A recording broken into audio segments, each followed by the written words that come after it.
Ham has got the observation deck. It's brought to you by nobody. Ham. Thank you, Mr. DJ. Thank you, Monto. There's a new epidemic that's been classified. You are aware of FOMO, the fear of missing out.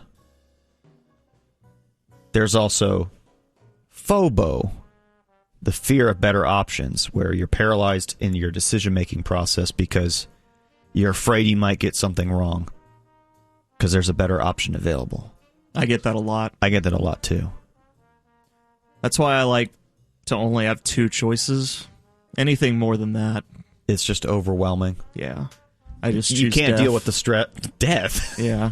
Over making a decision between 3 things. Death. Even when there's 2 options, I feel like I'm going to pick the wrong one and instantly regret it. Yeah. Well, last night we had the perfect amount of pizza. We had a pepperoni. Pizza. And we had a cheese. It didn't get better than that. Never does.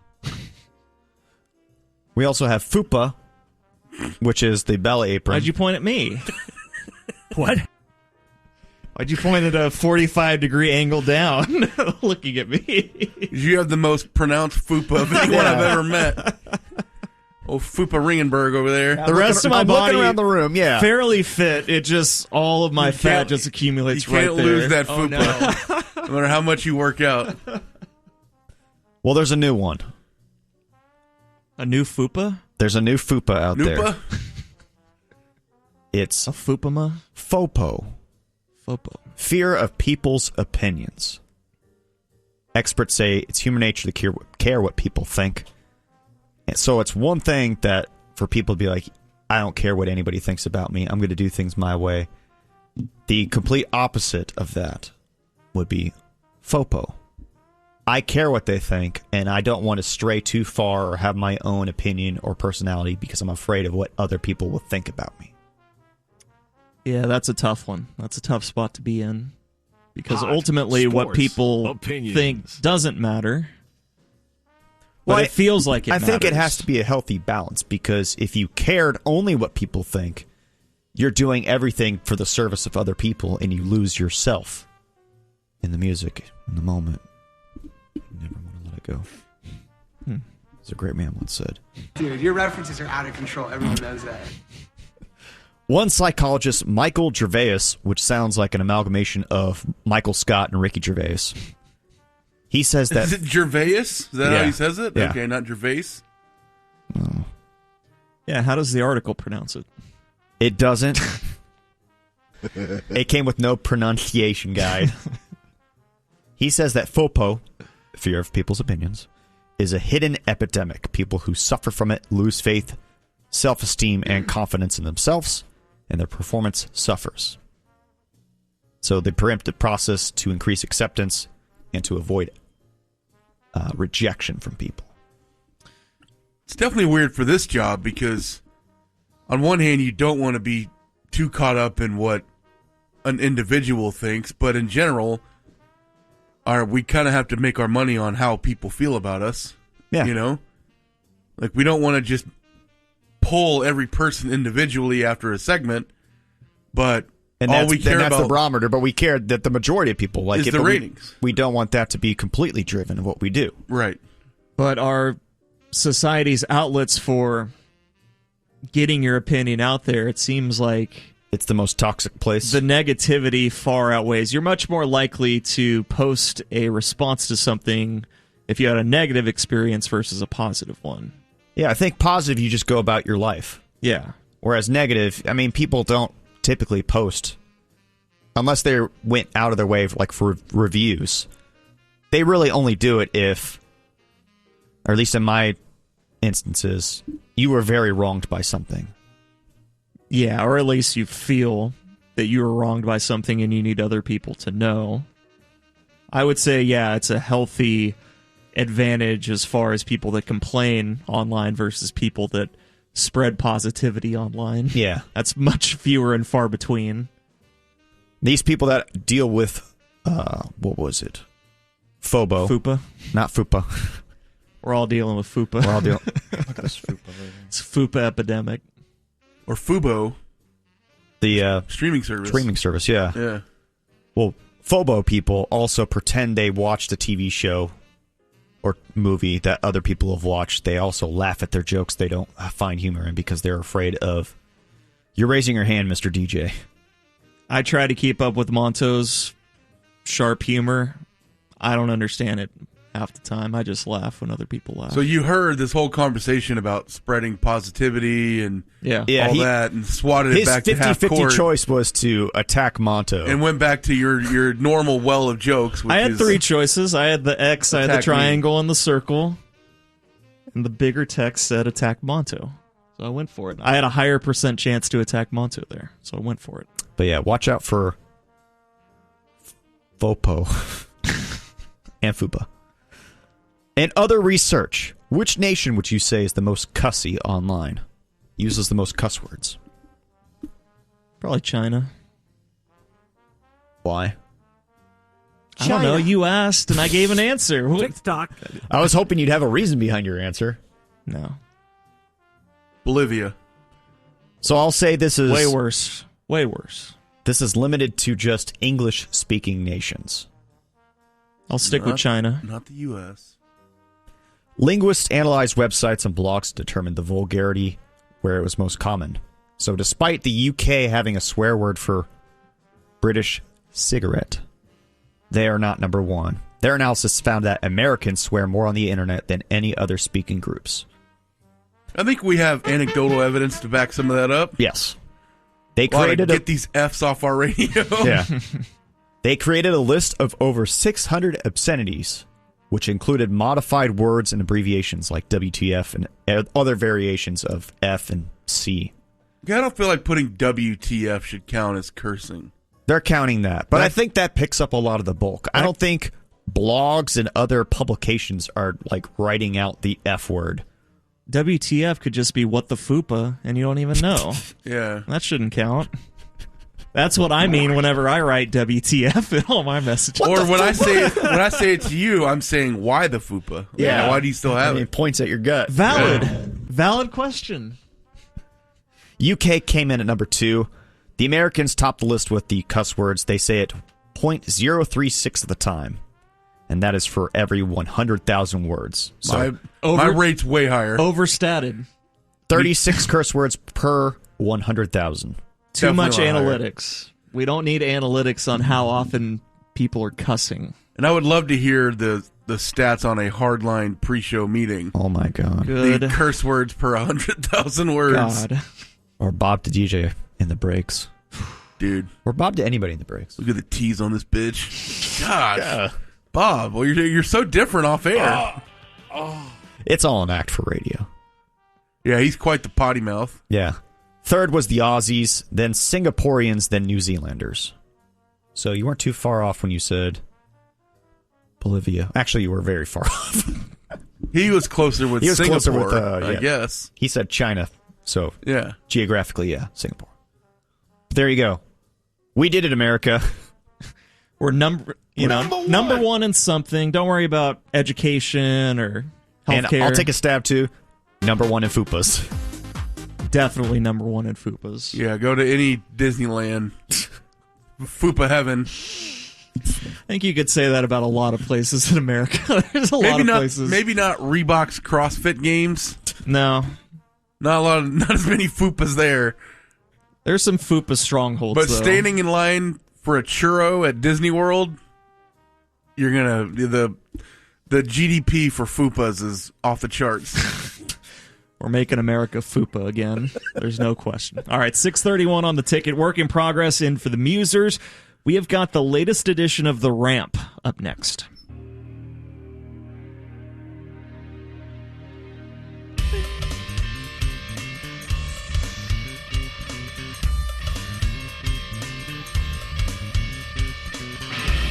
A ramp. A ramp. It's a wheelchair ramp. On Reddit, he's considered their Jesus. He weighs the same as 3 people. He just had cancer. He steals bits from Gordon Keith. This is brought to you by Mark Spain Real Estate and Sante Center for Healing. Here he is, folks. Monto. So DJ and I did the draft last night with Norm. Ham, you're sitting right next to the big board in all its glory. As we went and did the first round, which I know people are questioning why the draft was only round 1 on one night, round 2 on the second night. But I can tell you there were 3 people in DFW that were super happy about that fact because DJ and I were doing it last night. We're trying to, all right, they've done 5 picks in about 40 minutes. We're trying to time out when we're going to be able to get out of here because, of course, we had to turn around and get right back up, back into the car, and come back to do a little morning radio.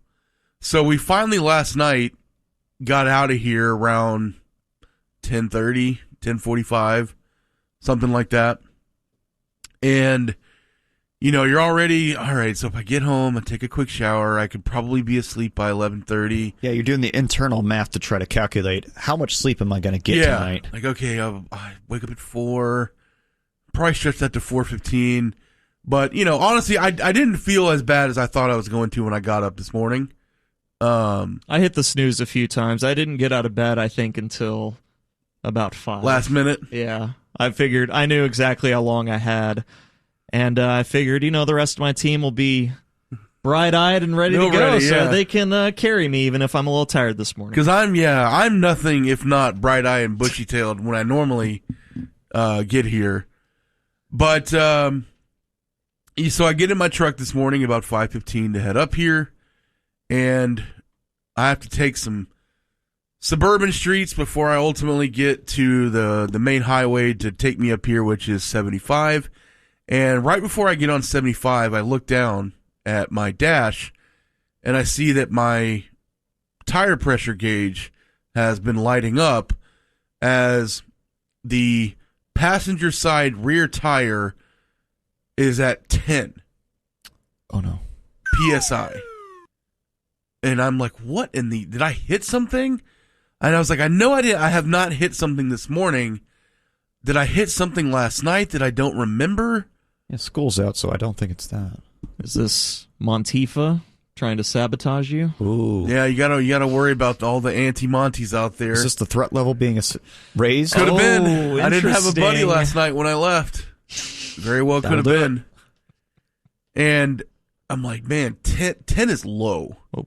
Like, that's something that I... Must be old. If it was 20, 22, I would have just kept on and I would have drove up here and I would have handled whatever was going on after the show. But with a tire pressure of 10, I was really worried that I was going to be flying down the highway and it just fully pop or fully deflate and I get into an accident. You're just down to the rim, just grinding the And rim. you see the sparks flying behind you in the rearview mirror, and I definitely didn't want that, so I call you guys and I say, hey, I got some kind of tire thing going on here. I'm going to have to address this and try to get here as soon as I can. So now I'm like, well, let's see which family member I could inconvenience this morning because I'm going to have to wake somebody up super early, which luckily I did have family that was awake and had to meet them at a home improvement store to basically just pray that by adding any kind of free air that I could, that would get me here. Because I was like, I just need to get to the building today, and then at 9 o'clock, I'll go find a tire shop right around the station if I have to. I just need to get here. First things first, got to get to work. Right. Like I said, I took off other gig today, so I don't have to worry about that. I'll just need to get inside the building, and then I'll worry about it. Because the problem is, it's not like I can just call an Uber and throw my chair in the back of a Corolla. And I'd like to see it, though. I'm just, I just stand up and wait for some old lady to toss my chair into the trunk of her car. The Uber pulls up and then immediately cancels the ride when they see you. Nope, wrong. Nope, I'm actually not an Uber driver. Nope. You see them pull the little thing out of their Just window. tear out of there. You ordered Uber Economy. You needed Uber Giant. Which you know what? I've never tried. There probably is some kind of service, but I don't think it's probably as readily available as an Uber would be. So that's off the table. The problem is, or the second problem is, even if I was to want to use a family member's car to come up here, I can't do that either because of the way my car is situated, where the accelerator is on the other side of the brake. The spaceship, as I've called it before. It's such crude technology that's... Anyway. It's just a piece of plastic, basically. Seriously, a caveman could have designed Cavemans didn't how I have use my plastics. Or cars, for that matter. It's a stupid thing to say out loud. They wouldn't know what the car really is, but if I told them, figure out a way for me to use the accelerator on the other side of the brake, yeah, it's just right there. They could do it. But you would just blew your mind. Anyway, so I can't do that because my brain has been hardwired to now my accelerator's on the left side, my brake's on the right. If I was to get in someone else's car, whenever I'm trying to slam on the brake, I would be hitting the accelerator and just causing mayhem on 75. So not something that I could do in a pinch. So now, like I said, I get to the home improvement store that offers free air outside, and I'm just crossing my fingers that by topping it off, it'll get me here. And I get there, and I'll tell you about the homeless lady that was there in a second. Hot. But I have my brother help me top the tire off, Brother, get it to about 30. Same mother, right? We're both half white, half Hispanic, actual brothers. Okay. Hermanos. And I'll be damned if it didn't hold all the way here. So now I'm hoping that when I go back out there, it's not going to be deflated again, which would mean I have a nail somewhere. Yeah. But the whole time I was driving up here, my eyes were darting at the road, back down to my dash. Road, back down to the dash, and it never went down. So we'll see. So does he have an enemy that let air out of his tire if it isn't a nail? Well, what kind of evil person would try to keep Monty off the air? Yeah. Is my question. Or maybe they thought, upon letting the air out the tire last night, that he wouldn't leave the station. Could Norm have done this? That's what I'm suggesting. Based on the amount of things I saw Norm be helped with last night, I don't now maybe Norm could have outsourced this to somebody. He did have a twink here with him. Okay. I don't know that Norm could have pulled this off by himself. I'm imagining, though, that his Gotcha, cane has some type of switch where when the switch is engaged, like a sharp nail comes out of the bottom of the cane. Like he's in the Kingsman or something? Exactly, Or like yes, the Riddler in thank Batman you. Forever, where he flips the switch. Damn it. A rare time I'm going to allow the Batman reference. No, we gotta wholesale get And rid a giant knife pops out the bottom of the cane. And then he Norm sheds just... your tire. Yeah. of him. And in this scenario, why does Norm hate me?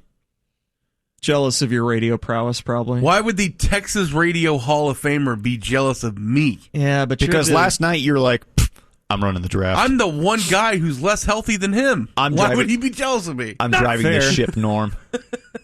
You did No, big, he deferred. You have the email proof. You No. did big time. You don't him have to quite pass a the buck bit. to us. We know. So it's all right, Norm. I'll take care of the draft tonight. You just sit there and look pretty, bud. How many times did you order J. King to not turn Norm's mic on? At least 5 times 0. last night. So the other thing that was really wheels off when I got there, there was a homeless woman sleeping right next to the Air compressor? air compressor, and I felt bad Like because a blow-up woman? I know this is a real woman. Okay. Are you I sure felt she bad. wasn't just the attendant? They don't have an attendant for the free air compressor outside of the home improvement store.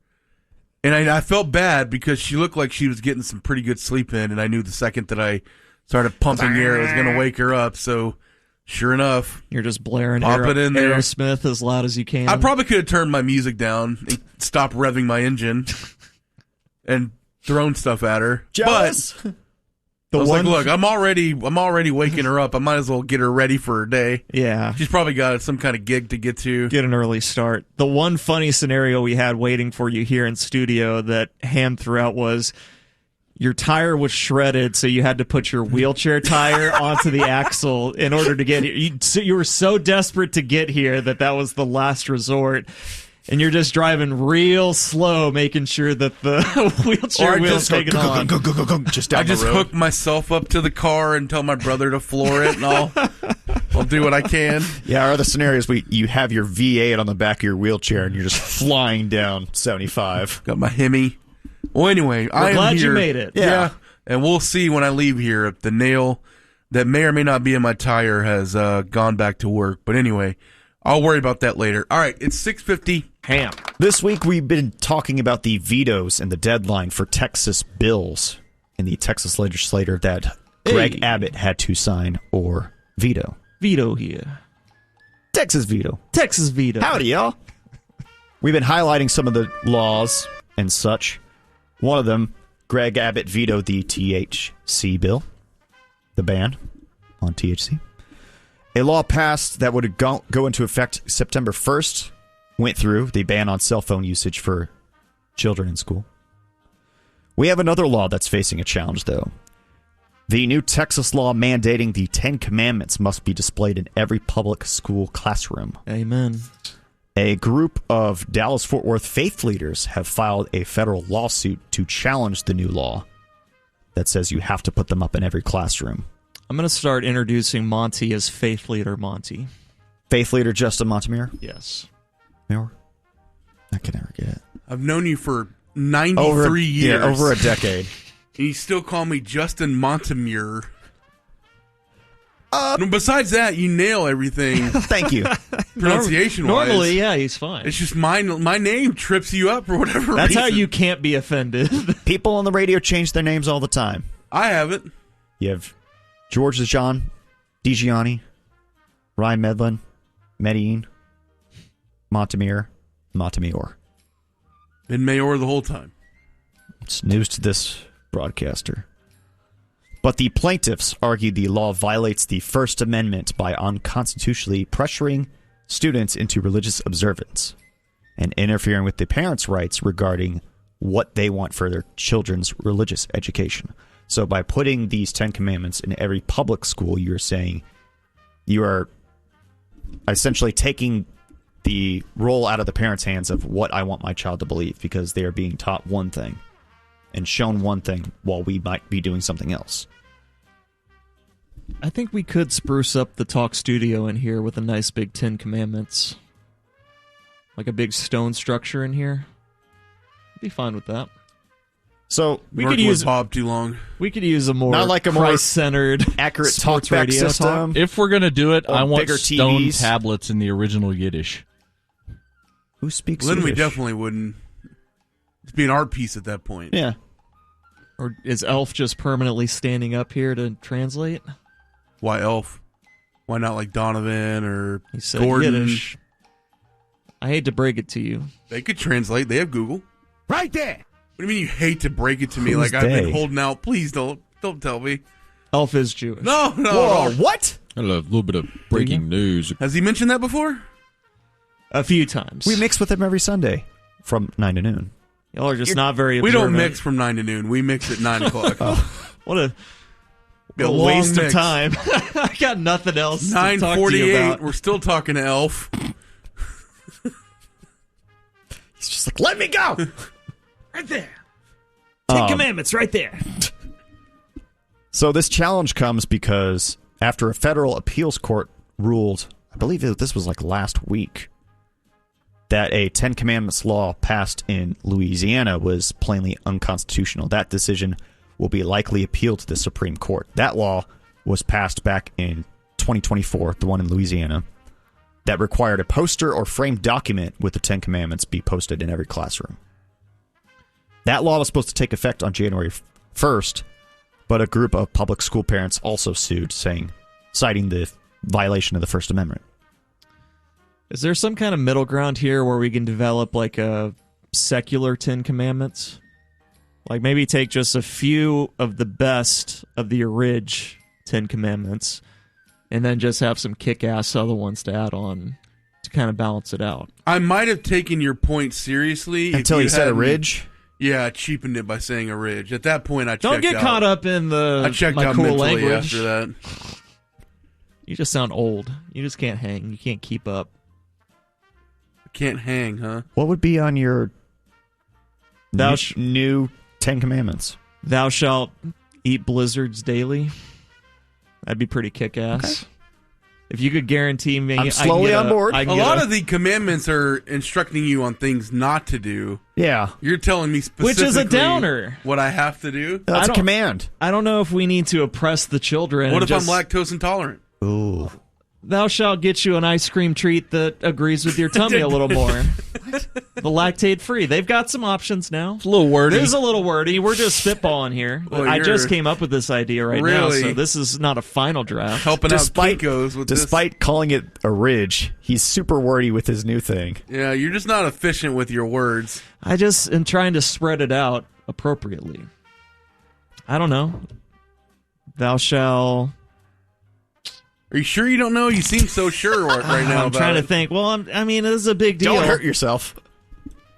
I'm sticking with the Blizzard one for now. Thou shalt not abbreviate words constantly. No, Yeah, no. Why would we shoot ourselves in the foot? That's like 90% of our content. Ooh, you got that right.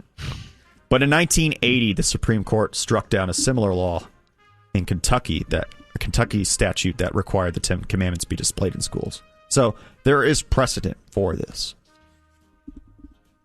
Police in McKinney are searching for a dog napper.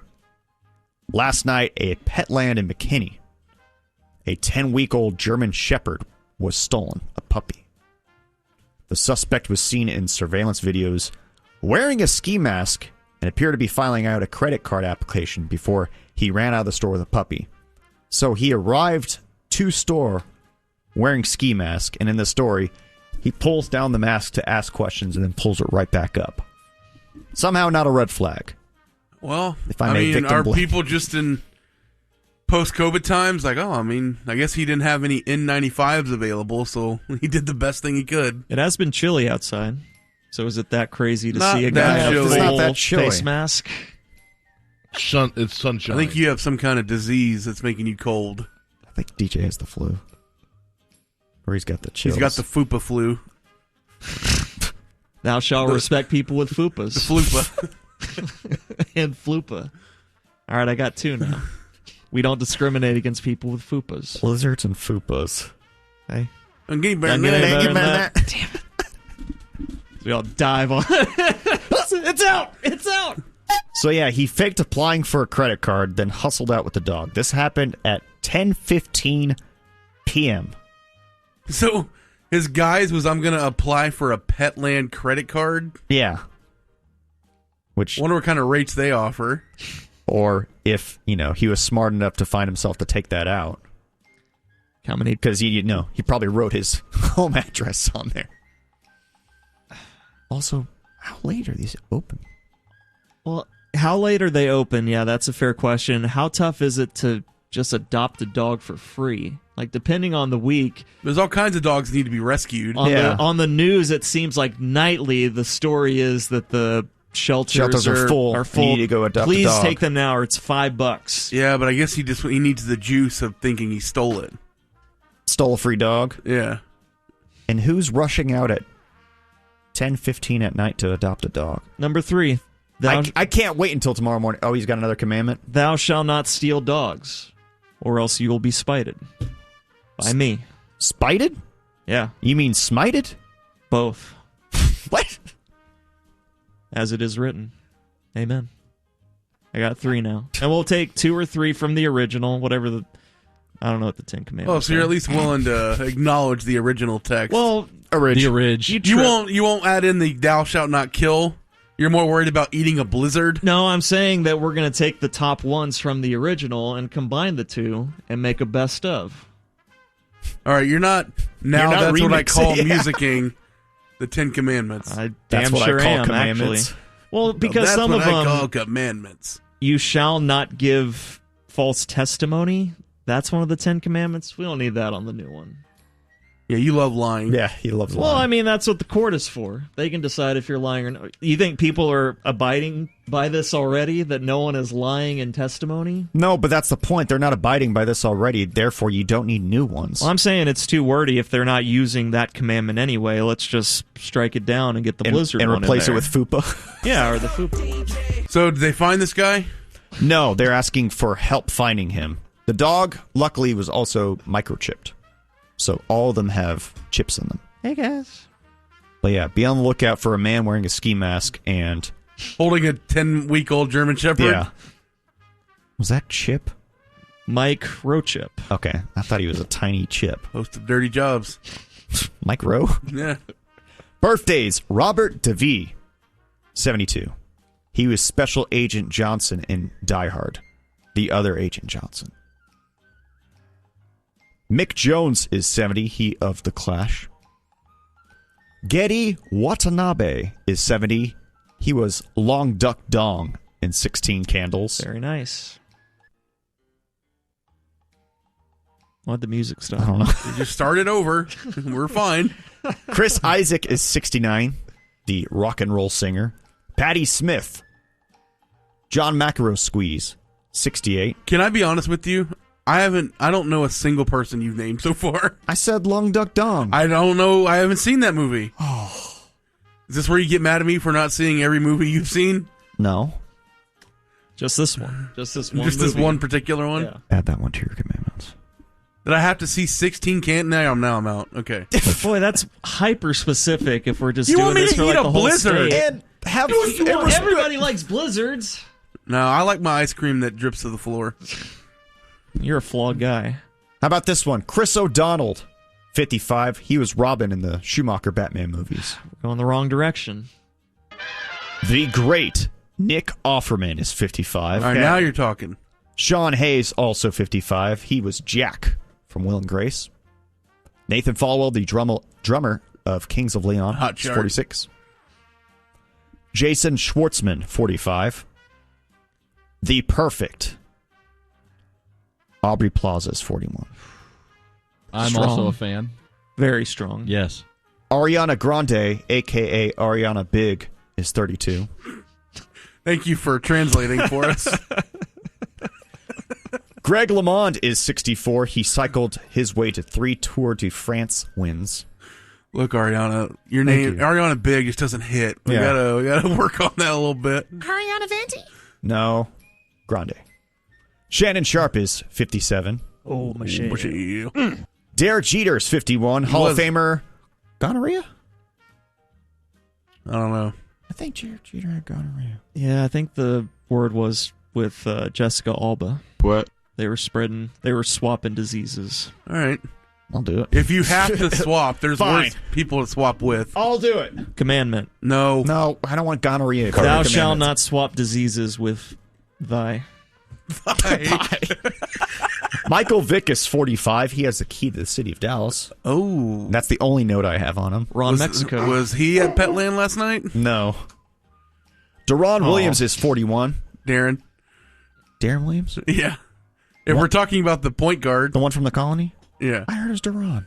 Then you heard wrong, my friend. Classic NBA player that becomes a Maverick 5 years after we wanted him to be a Maverick. Him and DeAndre Jordan are hanging out. JJ Barea, 41. Champion. Greatness. Amon Shumpert, 35. A man who once gave COVID to everybody. Rudy Gobert is 33. And one cumulus birthday. Today is the birthday of DJ's boss, Bob Sturm. Whoa. Oh, Roberto. Feliz cumpleaños, Senor Bob. Bitch. You just made his day. Sorry. Well, happy birthday, Bob. Congrats. All right. It's a fun time for the disabled. Yes.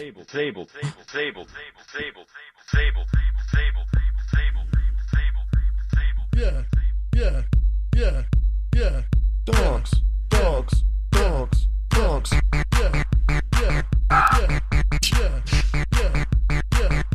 In a Sunday staple that nobody asked for, but you're getting anyway during the week here.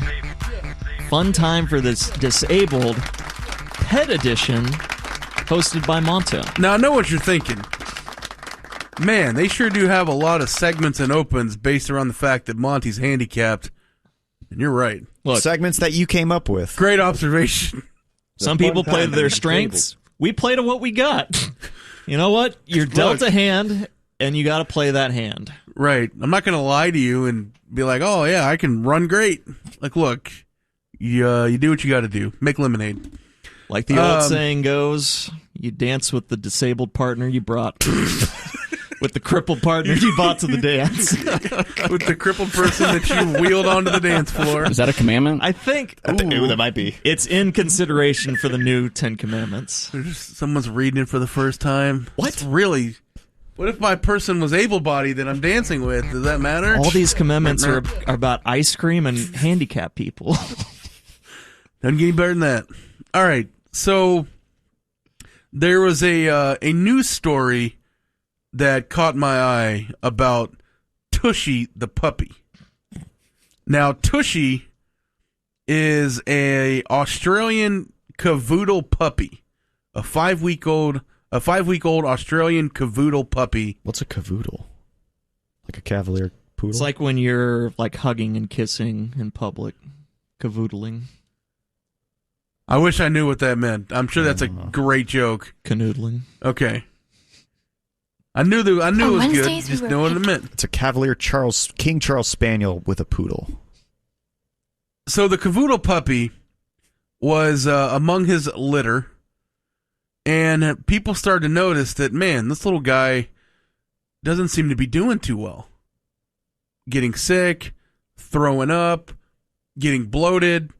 So the owners decided to take little Tooshie to the vet. And one of the first things that happens when you take your dog to the vet is they check the dog's temperature. Now, the problem was whenever they wanted to check Tooshie's temperature, Tooshie, ironically, didn't have an anus. That's an amazing, ironic note, though. So how was it named Tooshie then? I'm pretty sure they had named it afterwards to be hilarious. But at the time, this vet is turning this dog all which way and looking around, lifting up his ear.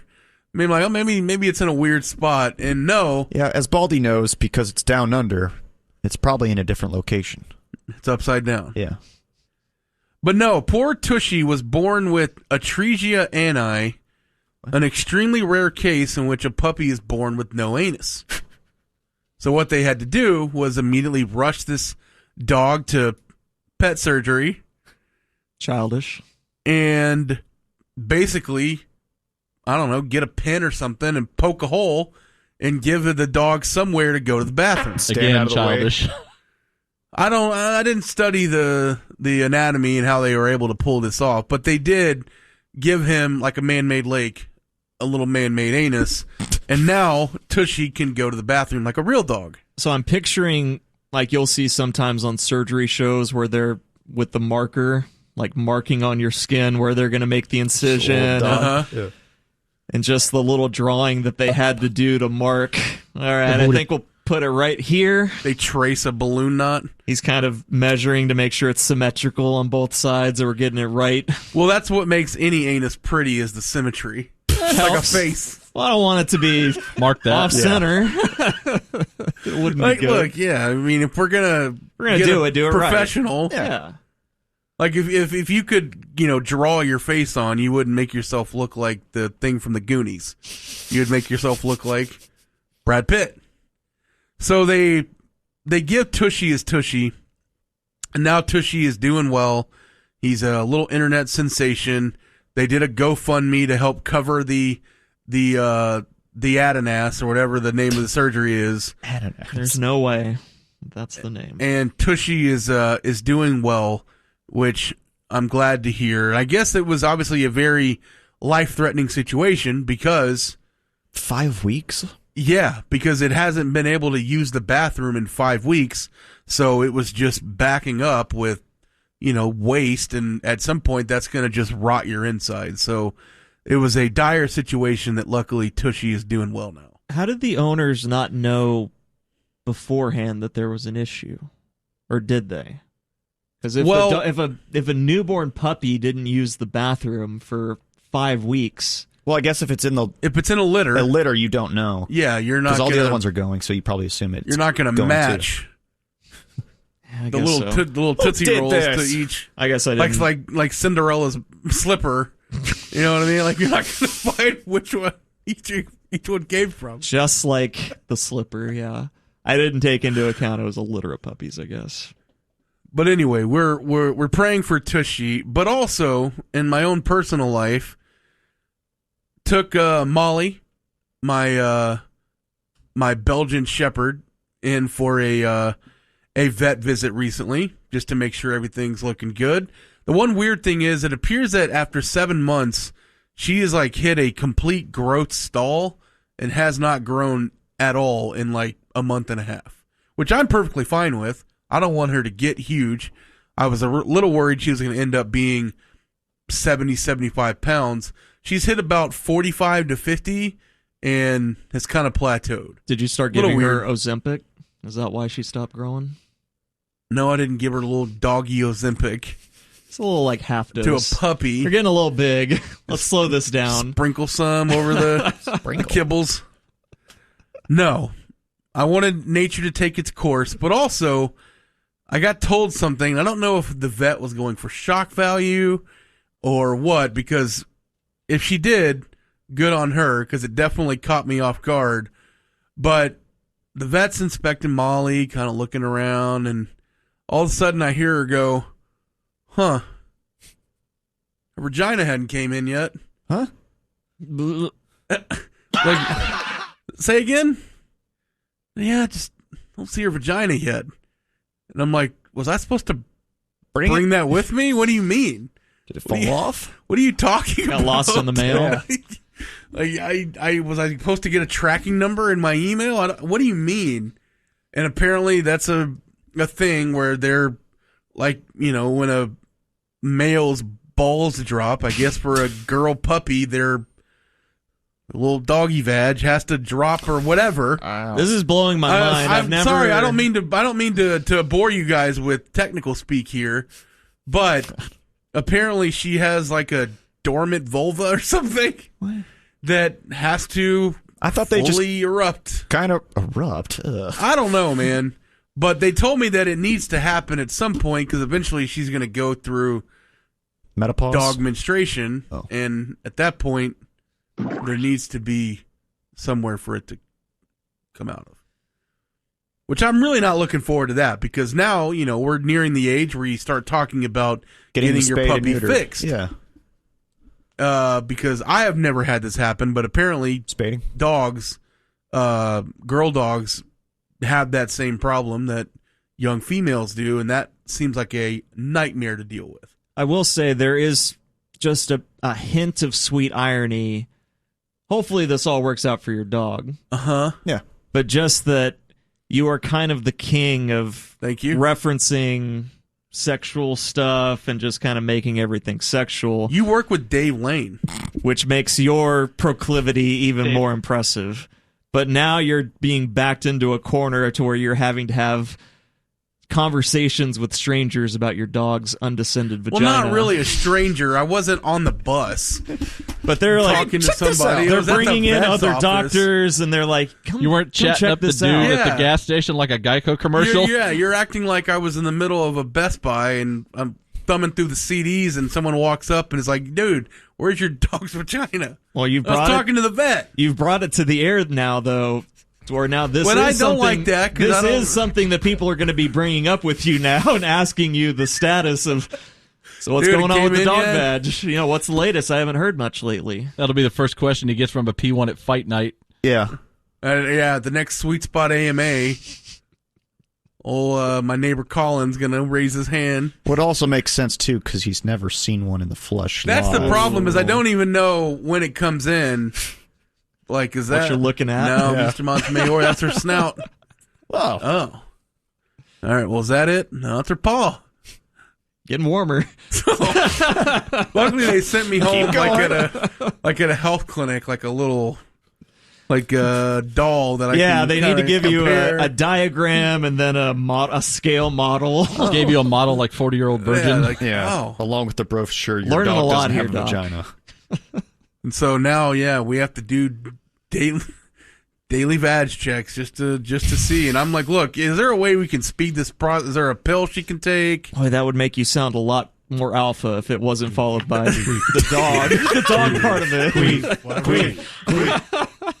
So, do you have to go get surgery for her now? No, I mean, they say it'll happen at some point. They were just surprised it hadn't happened yet. Is she not getting attention from other male dogs because of this? Are they kind of shunning her? I don't know. I mean, she goes to doggy daycare a couple times a week, so She's I don't know. Self-conscious about it. Yeah. Yeah. I don't want that. She dresses real homely, like big sweaters. Big baggy clothes. Yeah. Mom jeans. Doesn't want anyone to see. She's got an issue. All of a sudden, I'm going to see her walk out of the house in a little skirt one day, and I'm like, oh, I must have came in finally. She's wearing tights. My girl's all grown up. Why is your shirt so low cut? Mini skirt. You're not leaving the house like that, Missy. Get back in there and put the rest of your clothes on. I hate you, Dad. Anyway, my dog is doing all right, I guess, besides the whole missing part. Anyway, maybe I should get her to hook up with Tooshie. They have a lot to talk about. I think you would love that. Yeah. That would Maybe. give us a lot of content. If I hook up Molly and the little 5-week-old cavoodle. Well, anyway, pray for Molly and pray for Tooshie. Prayers up. As they are both dealing with a lot. It's 8:30 here on The Ticket. Who the hell are we talking to next? We're actually speaking to Tooshie the dog. All right. In the last segment, we talked about my dog, Molly, my little puppy, and her situation. We also talked about another dog, Tooshie the cavoodle, a little dog from Australia who was born without a rectum. And on our phone line right now, I don't believe it, we are actually talking to Tooshie the dog born without an anus. Hello, Tooshie. Good day, mate. Oh, it's a morning there anyways. Thank you for having me on. Boy, Phil Lynn would have a field day with you, and this is actually a little bit of a familiar-sounding voice. What the hell does that mean? Familiar-sounding voice? I'm sorry, do all of these dogs sound the same to you? Crikey. You know what that is? That's Barkus, you muppet. You might need to take another round of DEI training to fix that yapper on you. I'm sorry, boys. I apologize for my outburst. I've been a little pent up since, birth on the account of the whole lack of anus thing. Yeah, no, we get it. We understand. We're talking to Tooshie, the dog. That's the second time you've called me that. Before we go any further, I want to clarify one thing. The newspapers keep calling me Tooshie. Ha, ha, ha. I'm the butt of everybody's jokes, but I want to set the record straight. That's not my name, and I think it's disrespectful. My full name on my full-form birth certificate is Amos. Anus? Ha, ha, ha. Very funny. Ha, ha, ha. We got another funny guy here. No, Amos. Amos the dog. Real cheeky, you bloke. Real cheeky. Now, let me tell you something. Despite my lack of being born without one, this world is not short for any a-holes as far as I can tell. You're a fine example of that. Sorry, man. Sorry again, mates.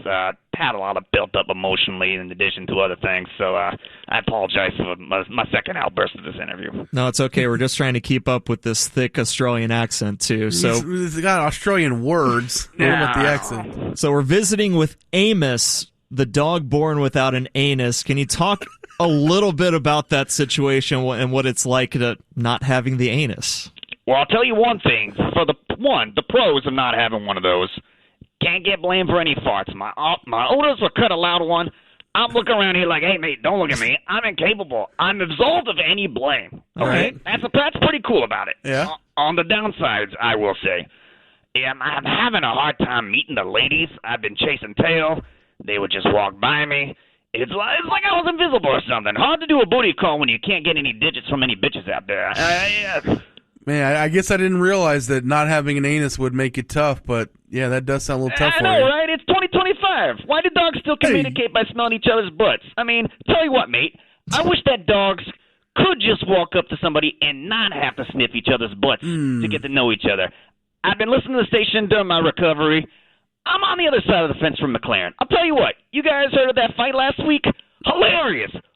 Practically sold myself just laughing. Just kidding. Now, do what you want then. All right, good stuff, man. Good stuff. Yeah, we've been enjoying that too. We've been wearing that out. He's loving it. So you mentioned your recovery. Did you have surgery to add an anus? Is that how it works? Yeah, I did. I knew something had to be done. Life's a real pain in my ass, if you know what I mean. I had a fupa of waste building up. I'm trying to just get in shape for the upcoming summer here, get that bitch bod going. Not gonna lie, though, a little scared headed into surgery, but I booked a quick flight to Brazil. Saw they got experts in this field with the whole BBL thing going on. They reassured me that they can fix my little problem I had, but mate, what a relief, literally, okay? It's like the heavens have opened up. Oh, hold on, check this out. I want to show you guys something. Hold on. Oh, no. Oh. How awesome is that? What a funny noise. I've been holding on to that since surgery. I've been doing this since surgery. I've been sending videos to all my friends. I'm like Davey recording my farts over here. It's so fun. I get the appeal. I'm cracking myself up here. Oh, it's just too much. Yeah, well, we're happy for you, but we don't need to hear that. It sounds like things are going well since the surgery.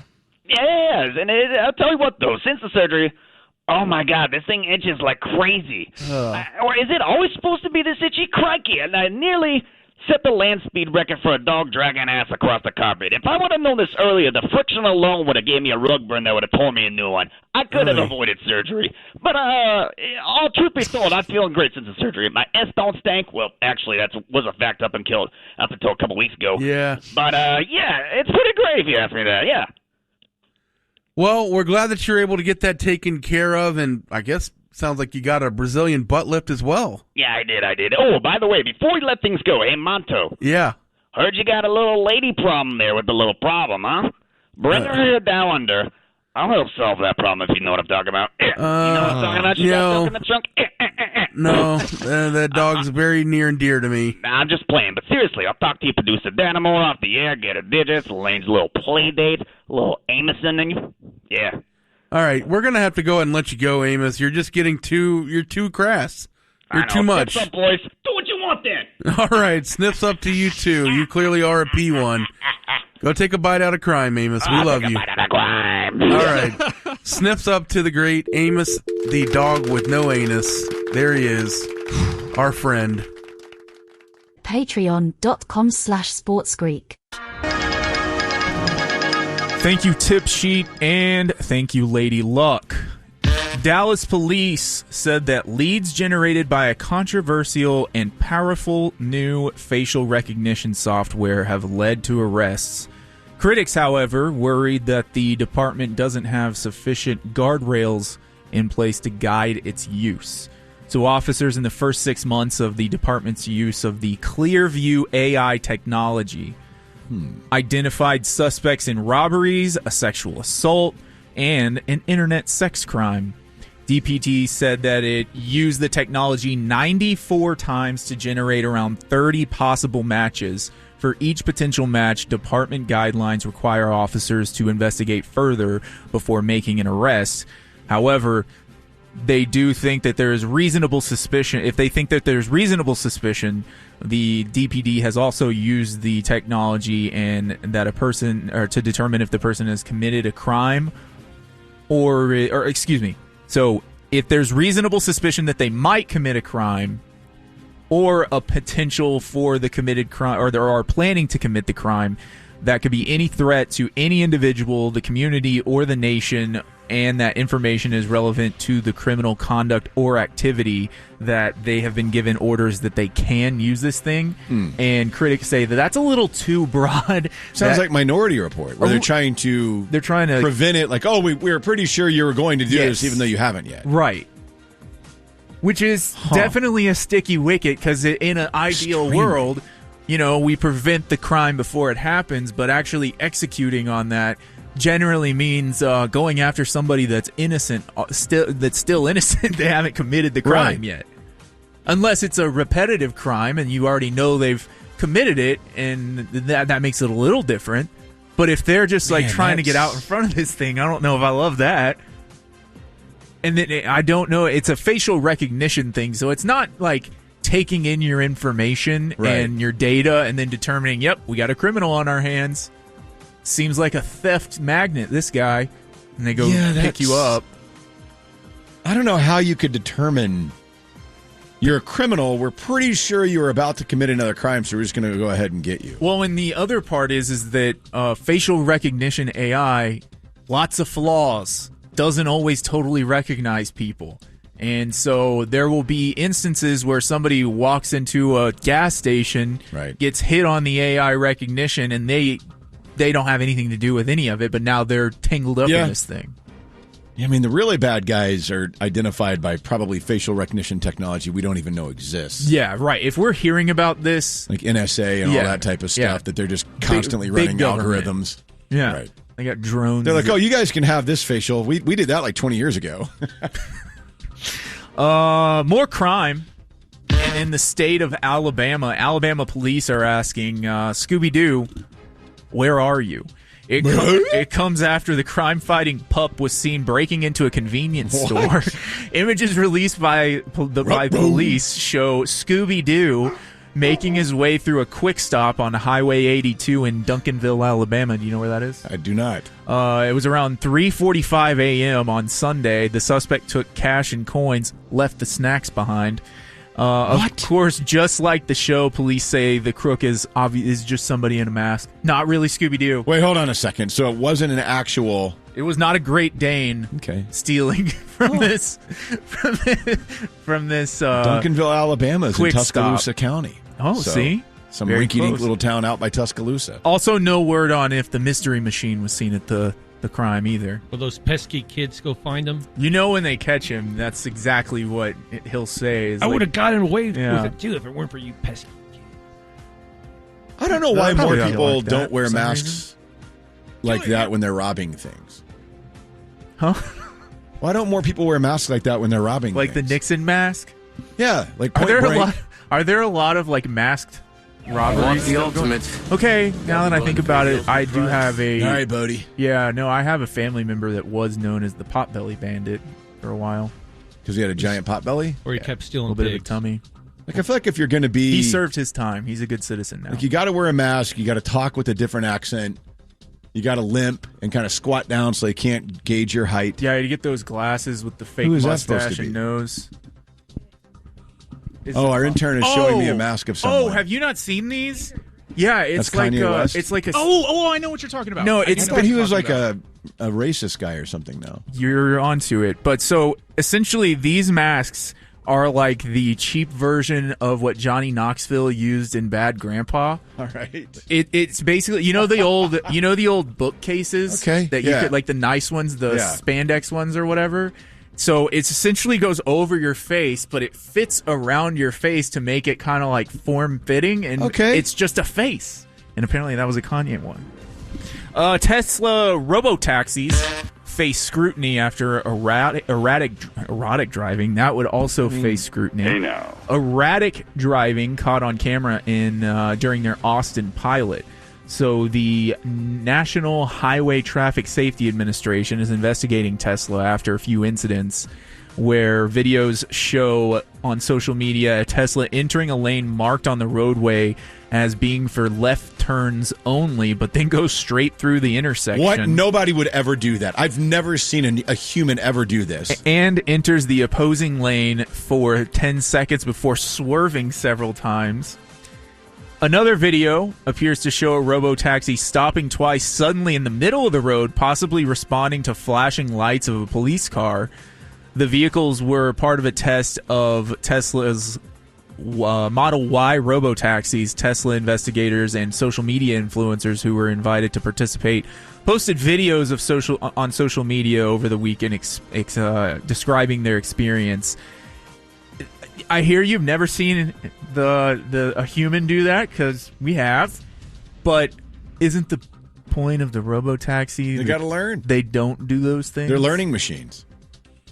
It's like Waymo. I can't wait for that to come up here. I'm going to use it constantly. No doubt. Going to love it. It's kind of an upset that all of these other companies made it to robotaxi before Elon did. It really is. Because he's been Tesla man for quite some time. I guess he's more focused on blowing up rockets. Yeah, the rockets have not been doing good. Right. And then he had his tiff with the president and his also employment with the president. He's been busy this year. that Elon. Yeah, it's interesting. So if you're Elon Musk and you get fired by the president in your government job, can you collect unemployment? Boy, I think it depends on if you pulled the pedo card on that guy on the way out the door first. Yeah, because I don't know. Is there a level of income where unemployment doesn't apply to you? Like you can't go and get unemployment? You can't apply for it if you get fired as CEO of Pepsi's? Sure. Yeah, I would imagine that there's got to be some stipulation on that. Although, with the way the government works, I would kind of assume that they can just collect that check. Because that whole collecting unemployment is a beating, dude. Yeah, you have to go down there, fill out all that crap, and show them all the stuff constantly. And that you're trying to find a job, and you've like filled out X amount of applications a week. Terrible. A fire caused by possible lightning strike damages a Grand Prairie home. The roof of a Grand Prairie house significantly damaged. According to Grand Prairie Fire Department, crews responded to a structural fire in the 2400 block of Lakewood Drive in Cedar Hill on the Grand Prairie border, I'm guessing. Initially went into fast attack, whatever that means, but then they moved to a more defensive plan as the fire pushed out of the attic. This is something I don't necessarily think about, is that they have to fight a fire. Right, they have a game plan going in. And it's it like makes backdraft. You test that door for heat. Exactly what I was just about to say. Backdraft. That's a good one. It's an awesome movie. That's Kurt Russell and Travolta, maybe? William Baldwin is in it. I'm going to see that tonight. He's the main young guy. Travolta's not in it. It's Scott Glenn. Don't want to ruin the ending if nobody has seen it. Made in like 1993. Yeah, early 90s, where William Baldwin's character has sex with that chick on top of the fire truck as it's pulling out of the fire hose place. The fire station? Yes, thank you. The fire hose place? I mean, to be fair, on top of the hoses. To be fair, they do keep fire hoses at a fire station. Yeah, it's the Dalmatian place. You guys ever been by there? They got a bunch of trucks and dogs and stuff. It's really cool. But I remember that because he goes, oh, it's Robert De Niro. He's the arson investigator, the main guy. It's Robert De Niro. God, that's funny. But remember that there's that one scene he goes, did you test that door for heat? And the guy goes, huh? And he opens it and it just explodes all over him. I'm going to have to watch Backdraft again, like tonight. Yeah. I probably haven't seen it in 20 years. It's good. It's good. I wish they'd redo it. Because with the technology we have now, I wonder, it still holds up. I watched it a couple of years ago. It shows a 73% on Roddy T's. I feel like that's got to be low. The Metacritic is terrible. It really made you want to be a firefighter back then too. The firefighter is pretty choice. Kick-ass job. Like until you have to go fight a fire, but otherwise you're just chilling with the boys, making chili. Yeah. Hanging out. Yeah, just having the greatest time. You have to slide down poles like you did on playground. Dude, man. All right, I'm actually going to go apply to be a firefighter. That sounds great. I have a cousin that actually, he's very, very close to becoming a full-fledged firefighter. He's been in training for the last few weeks with DPD, or last few months. Former cowboy Adam Pac-Man Jones threw an elbow at a cop. I don't believe you.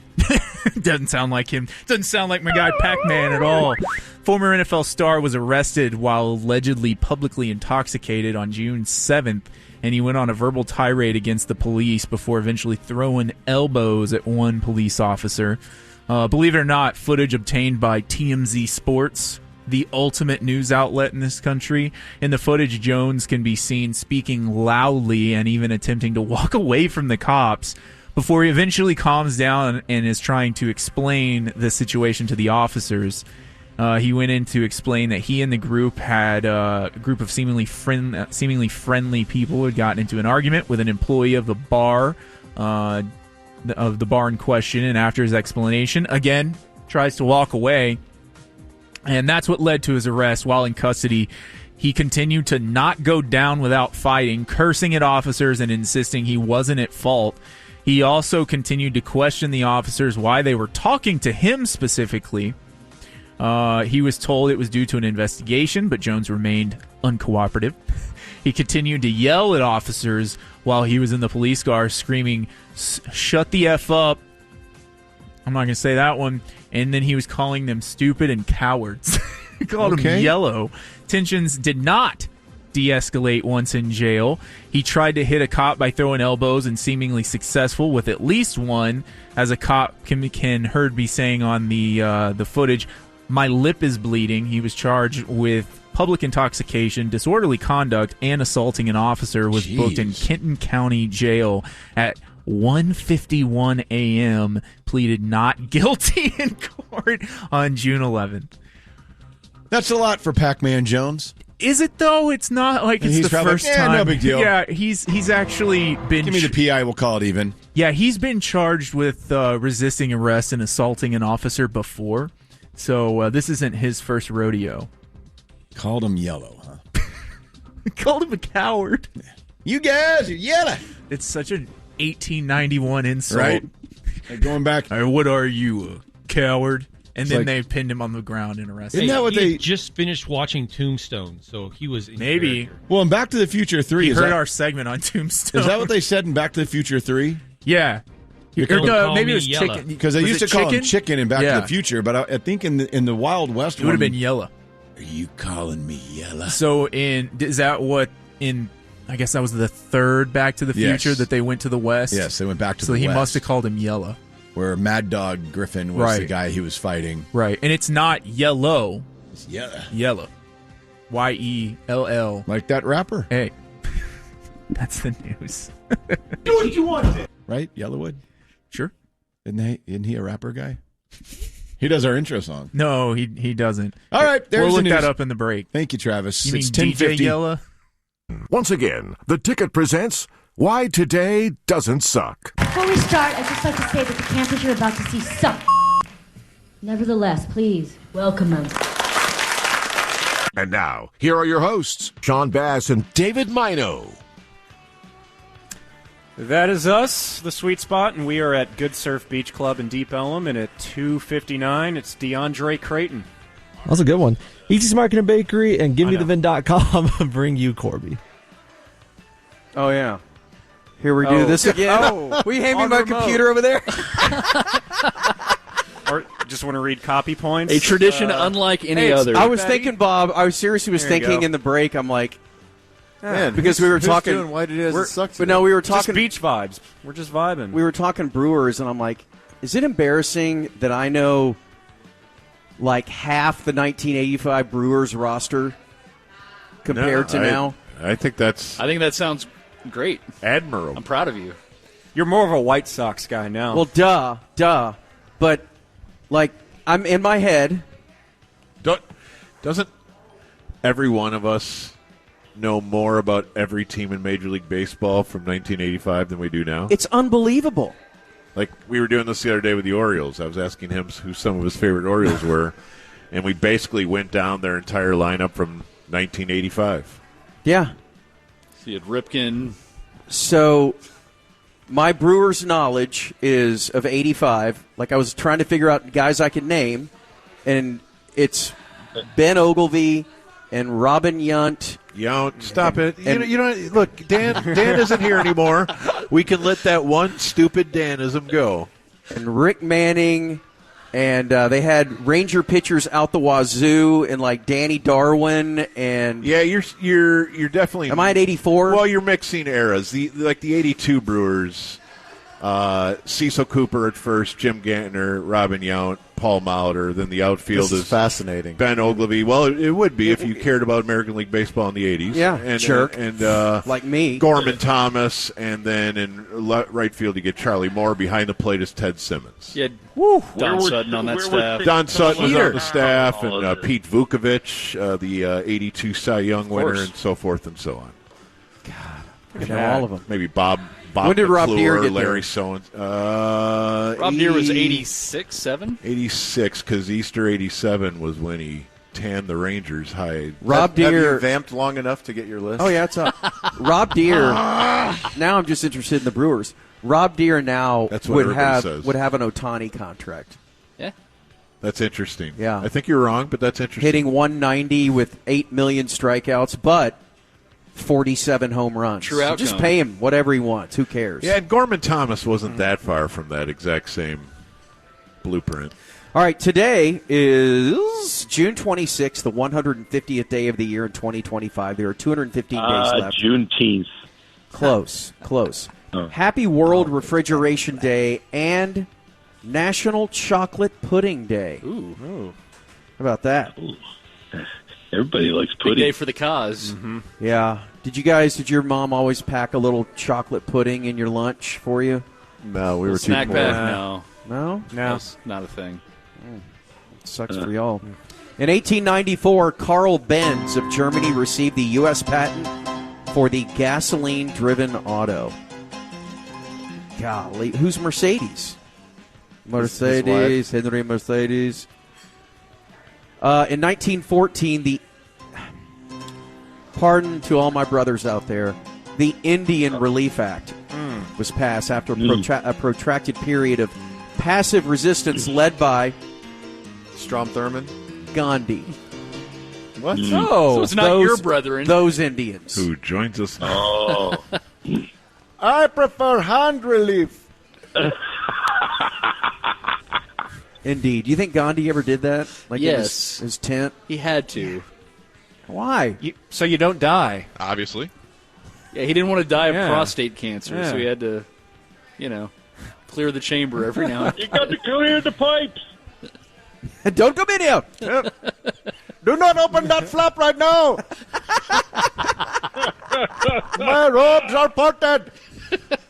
Having Gandhi on the show feels a little like disarming a bomb. We should probably try to disarm fewer bombs in life. I don't know. In 1916, again, sorry to my brothers, the Cleveland Indians experimented with numbers on jerseys in a game against the White Sox. My White Sox. It'll never work. For the first time, they were identified by numbers corresponding to those on the scorecard. I didn't realize that. So that's Some dude's like, I want 69. Yeah, man. They I got all fight that. over 69. So you want to play shortstop and right field? No way. In 1917, Bob, the first U.S. troops arrived in France during World War I. To the trenches they shall go. In 1968, the United States said, you know what? I think we're done here. Japan, we're going to give you Iwo Jima back. It's just a rock. We kept it after we kicked their ass. In 1977, Elvis Presley appeared in concert at Market Square Arena in Indianapolis, the final performance of his young career. And he was strung out. Yeah, was this the night where he was telling everybody that he's never been strung Never out? been strung out. No, that was a couple of years prior, I do believe. When did we lose Market Square Arena? That was a big player probably into the 90s, Yeah, right? that's where Reggie played. And then... That's where Survivor Series happened. Did you go? No, but I remember they kept promoting Market Square Arena. Demolished in 01. Yeah. Okay. Yeah. So it got almost all of Rick Smith's. Yeah? Yeah, I did. Or probably all of it. In 1987, Stanley Kubrick released Full Metal Jacket. Greatness. Good for chance the I was first half. I was there week one or day one. I was And so then they fired get up. decapitated by a And it was helicopter on the set. sequel, What was the sequel, L4G? Full Metal Jacket Off. In 2003, Monty, the Cleveland Cavaliers selected St. Vincent St. Mary High School small forward LeBron James. See, he's Michael Jordan now? Are you kidding me? LeBron James. And the Dallas Mavericks selected Josh Howard. We did, didn't we? We did. Not a bad draft pick. Legend. Right there. Never know what the ball's going to do. Very underrated Josh Howard. I agree. All-star.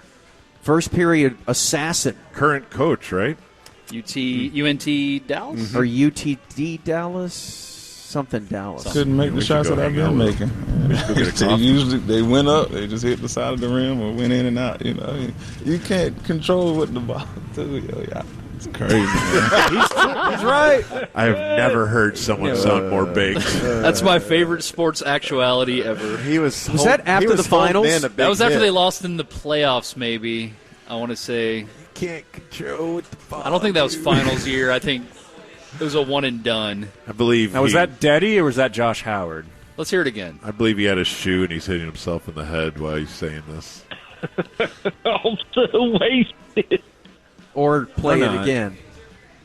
So, all right. I guess All right. Moving on. I think it disappeared. Sports birthdays, Derek Jeter is 51. Yeah, they went up, they just hit the side of the rim or went in and out. You know, you can't control what the ball do. Yeah, it's crazy, man. It's crazy, man. It's crazy, man. So good. What a brilliant piece of audio. Joining us now are the dueling Shannon Sharps celebrating their 57th birthday. Oh, Michelle, you know how to do Celebrate it. my birthday, Michelle. Celebrate my beer can, Michelle. Blow out this candle, Michelle.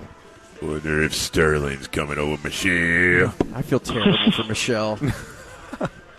Iman Shumpert is 35. Not a bad analyst. Jump around. He's pretty good. I don't mind him. Michael Vick is only 45. I feel like he's older. What a day. What day? That The Michael dog Vick day? is 45. Oh. Rudy Gobert is Hug 33. your llamas, hug your pigeons, hug your earthworms. Calm down, Kobe. Let's just slow it up a little bit. Would you guys like to hear the text from the big man? Yeah. Yeah. Here is the 1983 Chicago White Sox without looking. First base, Greg Walker. Second base, Julio Cruz. Shortstop, Scotty Fletcher and Ozzie Guillen. Third base, Vance Law. Left field, American League Rookie of the Year, Ron Kittle. Center field, Rudy Law. And right field, Harold Baines. Pitching staff, Lamar Hoyt, Floyd Bannister, Richard 280Z Dotson, and Britt Burns. I love it. 280Z Dotson. There's something to this. Oh, yeah. Because we knew Jim Palmer, Tippy Martinez, Doug DeCince, Denny Martinez. We're just going through them all. Yeah. How did we know every lineup I don't know. from the 80s? Because baseball was so cool. And yet you can't give me 3 Orioles right Because now. we didn't have anything else to do. Yeah, all you did was read box scores. I can give you Mayo. And sort Yeah, cards. that's it. J.J. Barea is 41. Greatness. This is a big day for point guards. Oh, Berea. Raymond Felton is 41. Maverick. Darren Williams is 41. They were all Same day. Maverick guards who were all born on the exact same day. Eli White is 31. Ranger, former Ranger, Gosh. current Brave. That is a random Ranger. And if this is not at the ready right now, if this is not button number 1, then we have a problem. You forgot Carlton Fisk behind the plate, he said. Oh. Well, that's a given. Yes. Chad Pennington is 49. Okay. Struggling. Which I properly could care less summarizes about the team struggling. this audio search. Okay, Dave. Dave? Yes. Are you listening? Uh-huh. Put your phone down, Cumulus Dave. birthdays. Okay. Yes. You were yesterday, Uh-huh. if you remember. Yes. I do. Today is Bob Stern. Whoa! Gated microphones. Not gay microphones, gated. Let's not make this about me. It's a big day. Oh, for, it's all about you, sir. It's a big day You for a woken lot up of in that very special important way? celebrities. Welcome to 53, Bob. Thank you. It feels It's your Adolis Garcia birthday. amazing. Deep Eddy Pineapple wanted to sync up this with your birthday. It's their big release launch. Okay, well, I'm in. Man, They're like, how can we make this even more kick-ass? Oh, Well, it's my Friday. What a day. We know Bob likes to drink. He had to take Friday off because of it. Happy birthday, Bob. Yeah. Thank you, and guys. you know what? Happy birthday, Dave, too. Thank you. It is my birthday week. Yeah, it is. Yes. His name day. All right. Other birthdays. I'm still a little perplexed on why I haven't gotten a response. Aubrey Plaza is 41. Because she was born on my birthday, not yours. Oh, okay. She's still in mourning, Corby. You have to give her some space. It's been like 2 months. They were separated before he offed himself. Is she that great? Yes. Do you know what that means, by the way? It's kind of the same bit in every role. I don't like this. Yeah, I I don't know. like you. If it's Aubrey Plaza's Okay. birthday, that means it's somebody Disinterested. else's birthday in the exact same genre. Go on. Now, you could say, is he saying Latina? Well, then Ariana Grande would like to say hello. But is he saying Hello. main character in Parks and Rec? Well, then he'd like to say it's also Nick Offerman's Whoa. birthday. Whoa. I mean, June 26th makes a case. It's a big day. It's a big deal, guys. It's a big day. To a lot that goes on. The great Nick Offerman is 55. Okay. Jason Schwartzman is 45. Sean Hayes is 55. Oh, Sean Hayes. Sean P.S. Hayes. Smart. Yes. Somehow he wormed his way onto Smartless after Will and Grace. He's okay there, though. Chris O'Donnell is 56. They have to have somebody to make fun of the entire episode. He's 56. What happened to him, though? Like, he was a big-time actor and all that. Is he? I don't know about that. Yeah. Chris Isaac is 69. With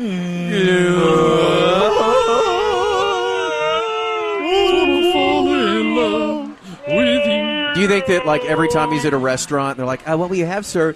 Well, I want nachos. We'll have the sandwich. Boy, it's head wound, Chris Isaac. What a wicked thing to do. Harley Quinn Smith, Kevin Smith's daughter, is 25. No. What if we lose Corby during birthdays?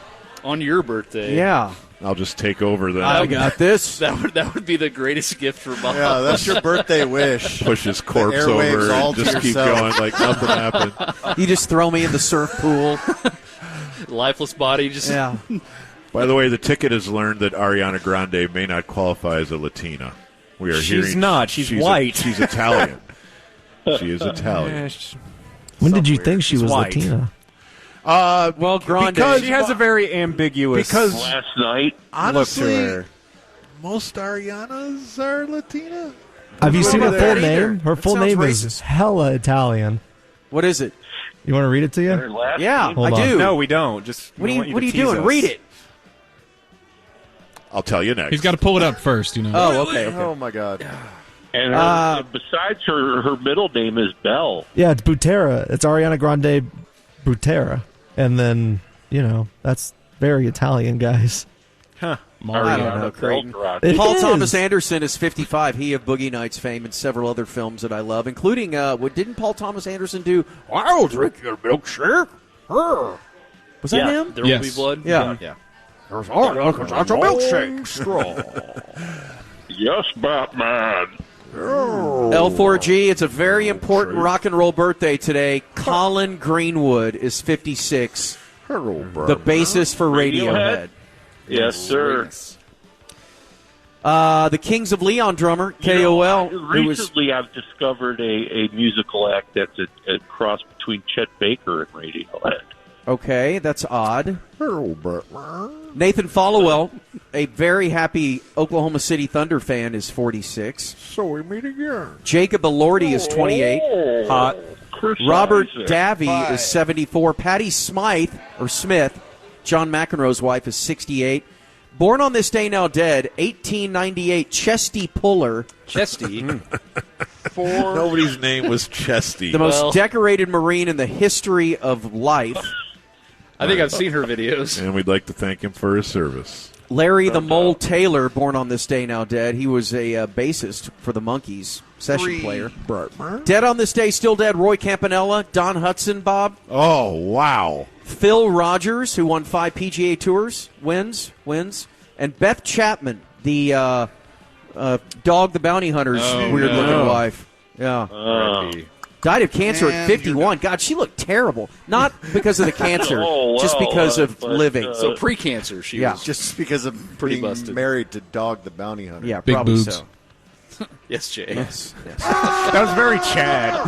Big boobs. My bad. All right, ladies and gentlemen, here's the point of the show where we introduce Dave. Thank you. And we also are joined via the cleanest of feeds, Gordon Keith. Pre-joining you right now. There he is. He is pre-joining us. So Gordon, we're at the Good Surf Beach Club, where it's. I don't know if you remember on the east side of Deep Ellum, there used to be these a big bar that just had volleyball courts, sand volleyball courts. Yes. And now they've turned this into one of those surf places where they've got a pool that you can dunk your surfboard in and just start surfing.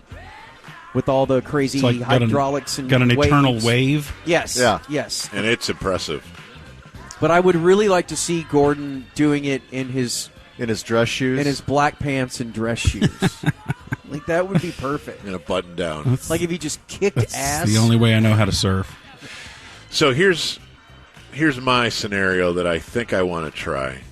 If I showed up here every day between now and training camp, yeah, and quietly, secretly learned how to surf, could I make a lot of money off you guys? Absolutely. On the beach of Ventura. 1 month straight. Learn how to surf.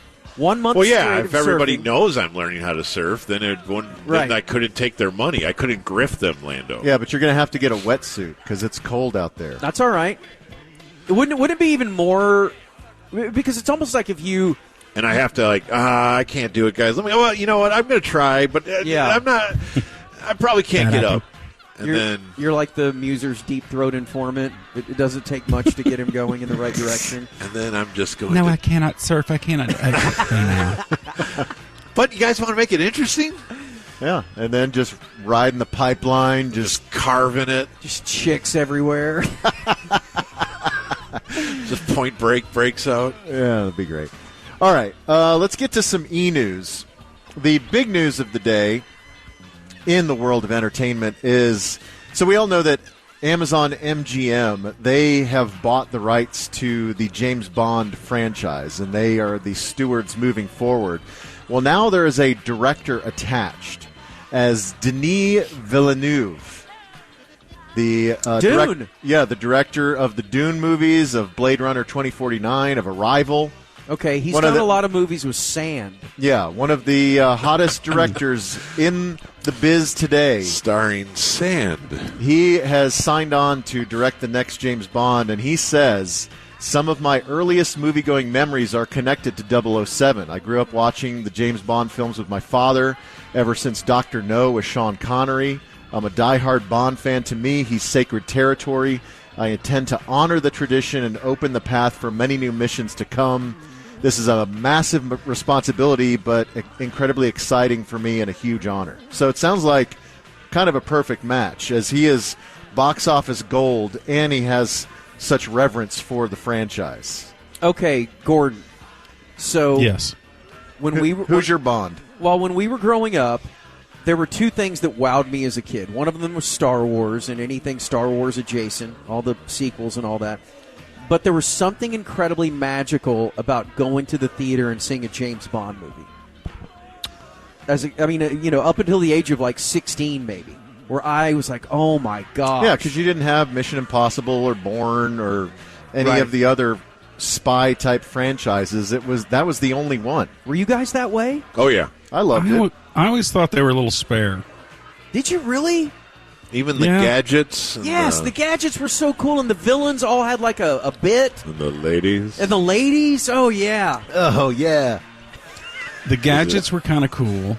Because if there's one but I remember Bond just when I was a kid, I watched whatever is the one with the jaws. Yeah, the dude Moonraker. with the silver teeth. Moonraker. And that just creeped me out. So are you a Connery or a Roger Moore? Roger Moore was our guy. I didn't even know Connery Yeah, existed. Roger Moore, the Danny White of James Bonds. That's true. Kind of so. Pierce Brosnan. Yeah, Pierce Brosnan is the Tony Romo. I'm a Daniel Craig guy. Okay, Daniel Craig all the way. Have you stayed with it all the way through? Yeah. Have you really? Mm-hmm. I have not. I enjoy them. I've watched the Daniel. I don't think I'm 100% on the Daniel Craig era, but the ones I saw were good. So have they announced the new Bond? No, they have still kept that under wraps. I imagine Denis Villeneuve, if I'm saying his name correctly, I'm sure he wants to weigh in on who he's going to work with. But I thought the name that when they floated out Idris Elba, I thought that would be a perfect but I Bond, think I think he's a little too old. Like they want a guy that's like maybe in his late 20s, early 30s that can do it for 15, 20 years. But you can't do that because Bond is supposed to be seasoned. He's supposed to be a little rough around the edges and not to have this, like Timothy Chalamet look. They need someone older, I think. 35 to 45. I would not rule out Timothy Chalamet. He would be the tiniest, weakest Bond you've ever seen.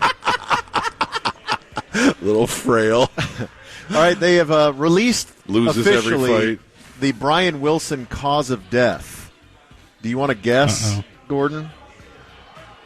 AIDS? He was 81, 82? That's not a 82. I'm going to say it was congenital heart disease. Genital heart disease? No, congenital. How do you get heart disease in your genitals, I don't Corby? know. Look it up. It spreads. So the death certificate names a lot of stuff. It says as the says a lot of stuff. Yeah, it says as the main cause of death, respiratory arrest. Everything. So that means that his heart was still beating, but his lungs stopped functioning. So he basically choked to death, like he suffocated. Yeah. Well, respiratory arrest makes it sound like a opioid overdose. Well, I mean, I don't think he was on any opioids. They also note infection issues such as sepsis and cystitis. God, I don't want sepsis. Yeah. And also neurodegenerative disorder, obstructive sleep apnea, chronic respiratory failure, and chronic kidney disease. God. Oh, man. He was Other in bad than shape. that, Yeah, other than that, he was doing great for 82. So, R.I.P. Brian Wilson. Poor bastard. I've been promising to get to the Kacey Musgraves story all week. So she revealed on her Instagram stories over the weekend, last weekend, that she had broken a rib in an extremely hard fall in Mexico. No. She posted an X-ray image of her torso. Hot. Oh, yeah. Not X-rated. And she said, Wednesday night it was raining, and I was running to grab some towels because I had just had massive diarrhea. No, stop it. And Toweling it up. Yeah, just it's a hotel, so she Just can kind of throwing it use down on the white floor hotel and then kind towels of to mop footing it up. around in a circle. we need more towels. Just push it into a corner. Yeah, just figure eighting it with your foot. And she says, I had an extremely hard fall on some very slick tile I didn't see.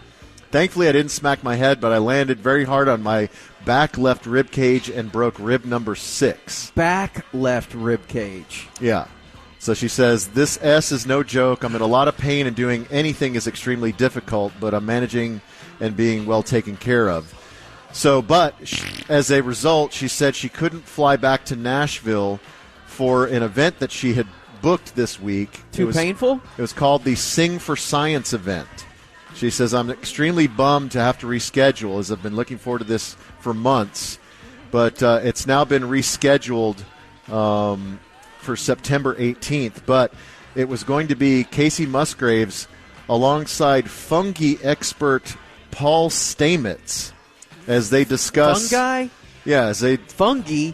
What'd you as say? they discuss... Fungi? Fungi? I think both are correct. Fungi. Fungi's funny. Kawhi.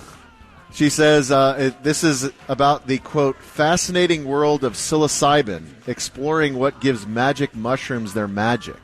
So she's way into that? She's into shrooms, bud. God, you have so man. much in Yeah, common. and that Paul Stamets guy, or whatever his name is, he's like a he's an autodidact. He taught himself everything there is to know about fungi. And he's like you the think that she's world's like biggest expert. Does she have kids? Is she a practicing? I don't know. I mean, mommy? No, not Practicing a mommy. kid haver? I'm wondering though if this is a woman that doesn't have kids and she still parties like it's, when she was 25 or something like that. Are you saying that She mothers does can't not party, have any Corby? children. What's that, Gordon? Are you saying that mothers aren't allowed to party? No, they are allowed to party, but most choose not to because they're trying to rear their children. But it's their choice. It is their choice. They can party all they want. They can choose to party. Yes. Yes. Speaking of parties, so I know we've been avoiding Diddy talk. I don't know why. I love it. People just tired How of it about just a quickly. little ditty? Just a little ditty. About Jack and Diane? Or? About jacking. Okay, go. So they have gone through 6 weeks of testimony And finally, the defense rested and the prosecution. Oh, no. Oh, my God. The defense and prosecution both rested their case this week, and so it's supposed to go to the jury next week. And so maybe next week we'll have a verdict. But a male escort, Anton Harden, has come forward with new details about the freak-offs. And Antoine Hardon? Like, that's just... That's is it a too fake on the name? nose. Anton Harden. Oh. You know that's what he said. So the one thing that I Hey, Anton Hardon here. Whoa, me why for your that next freak voice? off. So, not to get too lost in the details, but here's something a detail that I thought was new. Anton Hardon. So here's something that we knew already. It's like a character. Is that everything was directed by Diddy. He says when it began, it felt like being on an adult film set. That Diddy was directing every move, and they had an iPhone set up on a tripod to record it. And he said Diddy would tell you where to stand, at which angle, what to do, go slower, go faster, oral intercourse. And then he would direct her to apply the baby oil to herself. They put it on him. Everything was orchestrated by Diddy. It was his show. And he confirmed that the freak-offs never involved any, quote, gay stuff. Because people were wondering if that happened. Gay stuff. But here's the thing that I thought was interesting, is that Hardon says that he had about 10 sessions with Diddy and Jane, the last girlfriend that testified. Yeah. And he says each time he met them, he was paid up to $7,000, but it was determined whether Diddy was impressed by his performance. He says his payment was performance-based. Okay, like the NFL, like a bonus. Yeah, how long the night went, how many times I would climax, and how good he thought I was. But he didn't do anything with Diddy? No. He said He was sometimes being ordered by Diddy. Sometimes Diddy would join in, but he wouldn't do stuff with the guy. At least in his experience. I think my question through all this is, how did he get away with this for so long? Because he's so rich, and he threatened to ruin people's lives. He would have video evidence on people, and so if they said anything publicly about him, then he would bring it back on them. Last thing, so that was definitely about control over women. Yeah. This is a surprising story to me about female empowerment, because we've always wondered what's the deal with Kanye and his Kim Kardashian lookalike wife, Bianca Censori. Yeah, who he makes dress in the nude and stuff. Yeah. Well, Dress in the nude. There were rumors that they were getting a divorce. Yeah. But it seems that they've worked out their differences, and according to a source, it's because Bianca Censori got Kanye to agree to her terms. So this past week, they were going around New York City, and she was wearing a bra and a thong made out of candy. Yeah, my mom wore that. Like, I don't know, is it like the kind that, like a candy necklace where you bite it off the string? Yeah. And according to sources, that she refused to do it unless he paid her $100,000. So she knows that she is a key to his persona, that he has this beautiful woman that is almost fully nude all the time on his arm, and he thinks that she's the sexiest woman alive.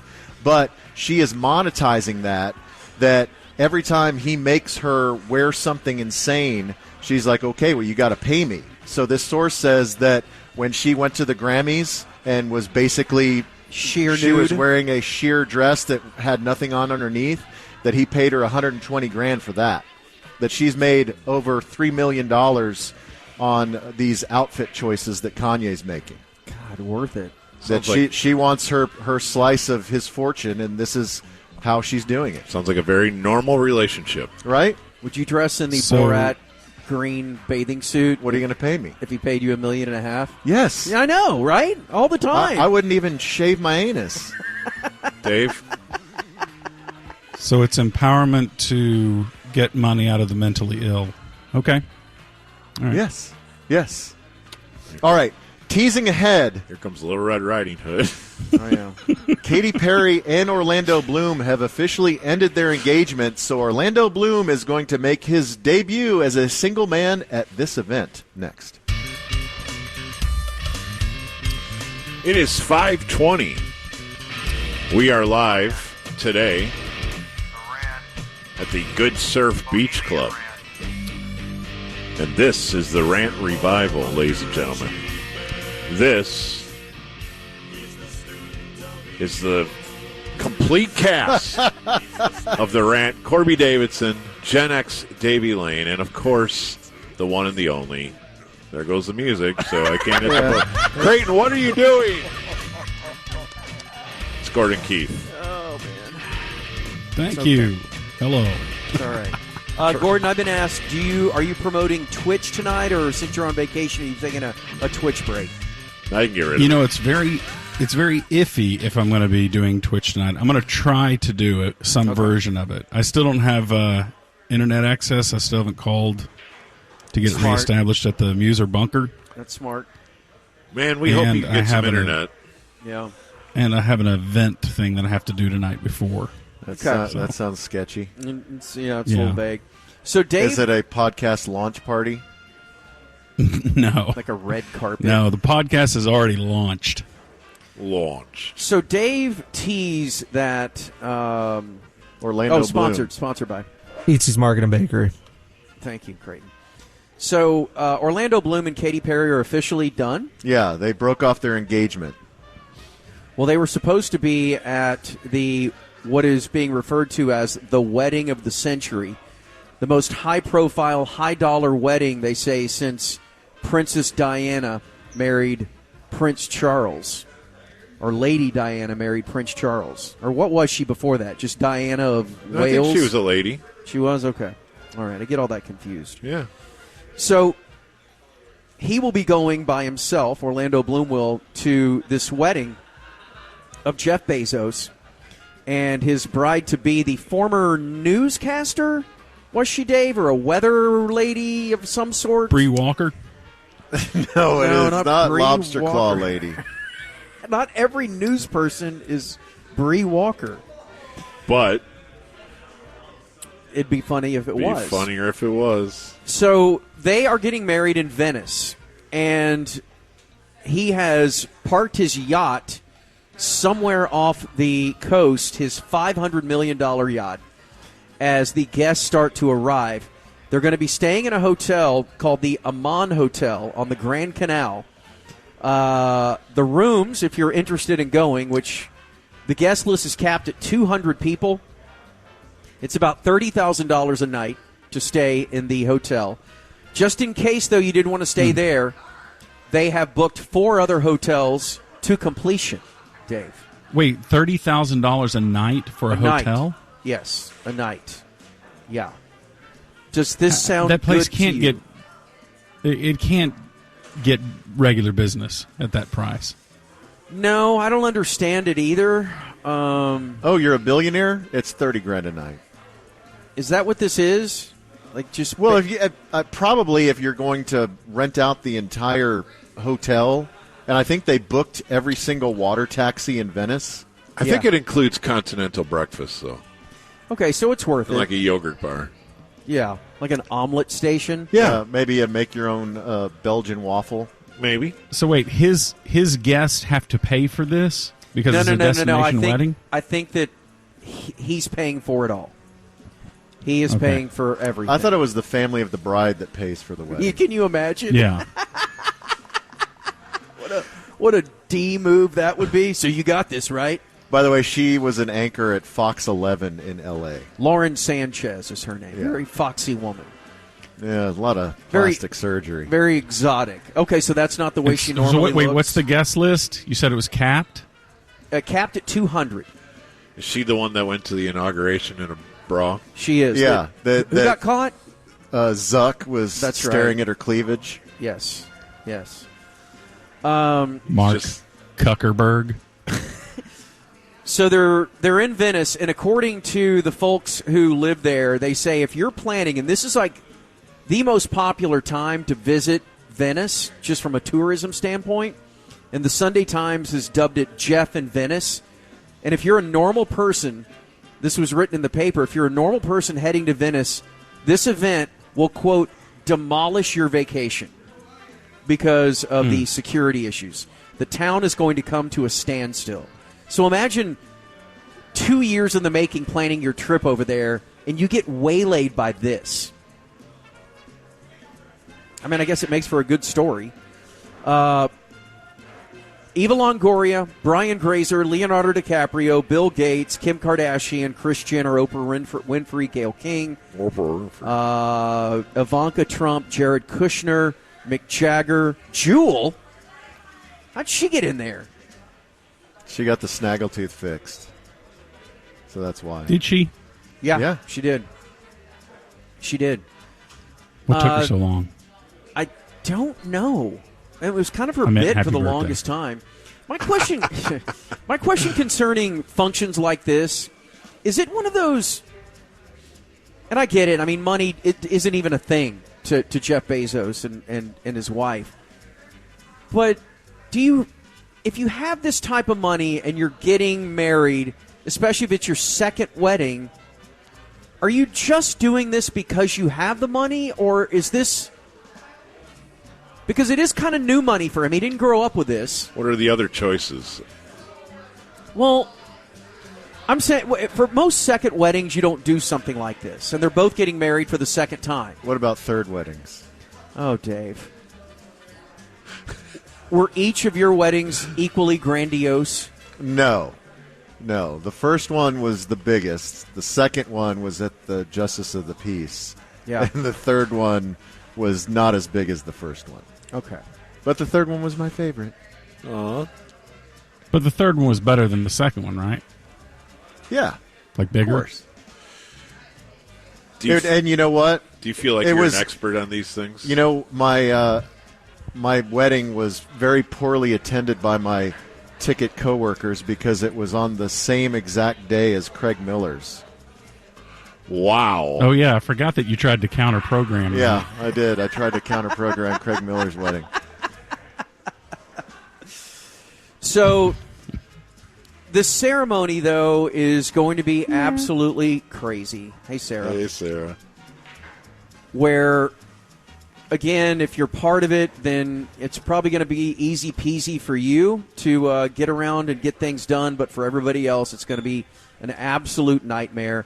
They say that not only is his $500 million yacht going to be part of the celebration, he has 4 sub-yachts that are going to be part of the celebration as well. Well, they're smaller yachts that he's subleasing out, I guess, from other local billionaires. They're not like submarine yachts? That would be pretty cool. Submersible yachts. Now I'm interested. Yeah, evidently they're... This time of year, like you said, this is high tourism season in Venice, and there are generally so many super yachts that are in that part of Italy, and they are all avoiding it because of Bezos. They're like, we don't want to be in his traffic. It is really weird. And if you did receive an invitation to this wedding, do you have to go? I mean, why wouldn't you want to? I know, It'd be a once-in-a-lifetime experience. But I mean, I got one. These people that we just mentioned, Oprah, she can do this anytime she wants. Leonardo DiCaprio can. All these people are in the money. They're not... Yeah, but they don't have the entire city shut down for them. That's true. All the riffraff is out of there. So are you going to go, Gordon? Was it part of your Amazon Prime subscription? Yeah, it was. Did you win a lottery? Mm-hmm. I would go to this if I was invited. Absolutely. Yeah, I would too. You know Hollywood elites. Have you ever been to a party where you just were like, I don't belong here? What the hell is going on? Every party I've ever been to. No, but seriously, have you ever been at a party where there were at least 30 famous people that everywhere you look, you're like, oh my God. No, not 30. I've been to one. I was at a famous person's party, but it was a like intimate gathering. But I didn't feel really out of place there. And then there was another time in Dallas where there was a party in the Park Cities, and Harry Shearer and Michael McKeon. Oh my God! Yeah, the old guard. Virginia there. Madsen were there. Yeah. Did you that was dork really out? cool. Yeah, were you able to handle that? Oh yeah, big time. Did you talk? I can't remember where Christopher Guest was, but he was not there. Did you talk with them? Was Parker Posey there? Yeah. Mm-hmm. Yeah, and Busy Bee was there, like the whole cast. I didn't see Parker Posey. She has a 20-carat diamond ring. Only 20. Parker Posey? No. Lauren Sanchez. Lauren Sanchez. And so the other question is, at what point do you say carat-wise, it doesn't matter? Again, you know, whatever he pays, it doesn't affect him at all. And so could you go 50? Or is there a size of ring to where it just looks too doorknobby? Well, what is the Hope Diamond? How many carats is the Hope Diamond? I don't know. It's like 101, isn't it? Man, it might even be more than that. 400? Like 400? I want to say 400 sounds right to me. 45. Wow, so 20 is probably about right. 45.52 carats. I think I overshot a little bit there, they guys. say every moment over 3 days Sorry about that. is overplanned on and off the yacht, plural, yachts, and our clients were complaining about how many constant events there are. There are 3 days with no free time. There will be tons of outfits, and it's meant to be a spectacle because there are so many places that would be much more private. So, again, you're part of this. It's almost like an all-inclusive thing where do you have to say yes to everything? Yeah, but this is also kind of a let them eat cake type situation where everyone hates you because you're flaunting your wealth. Yeah.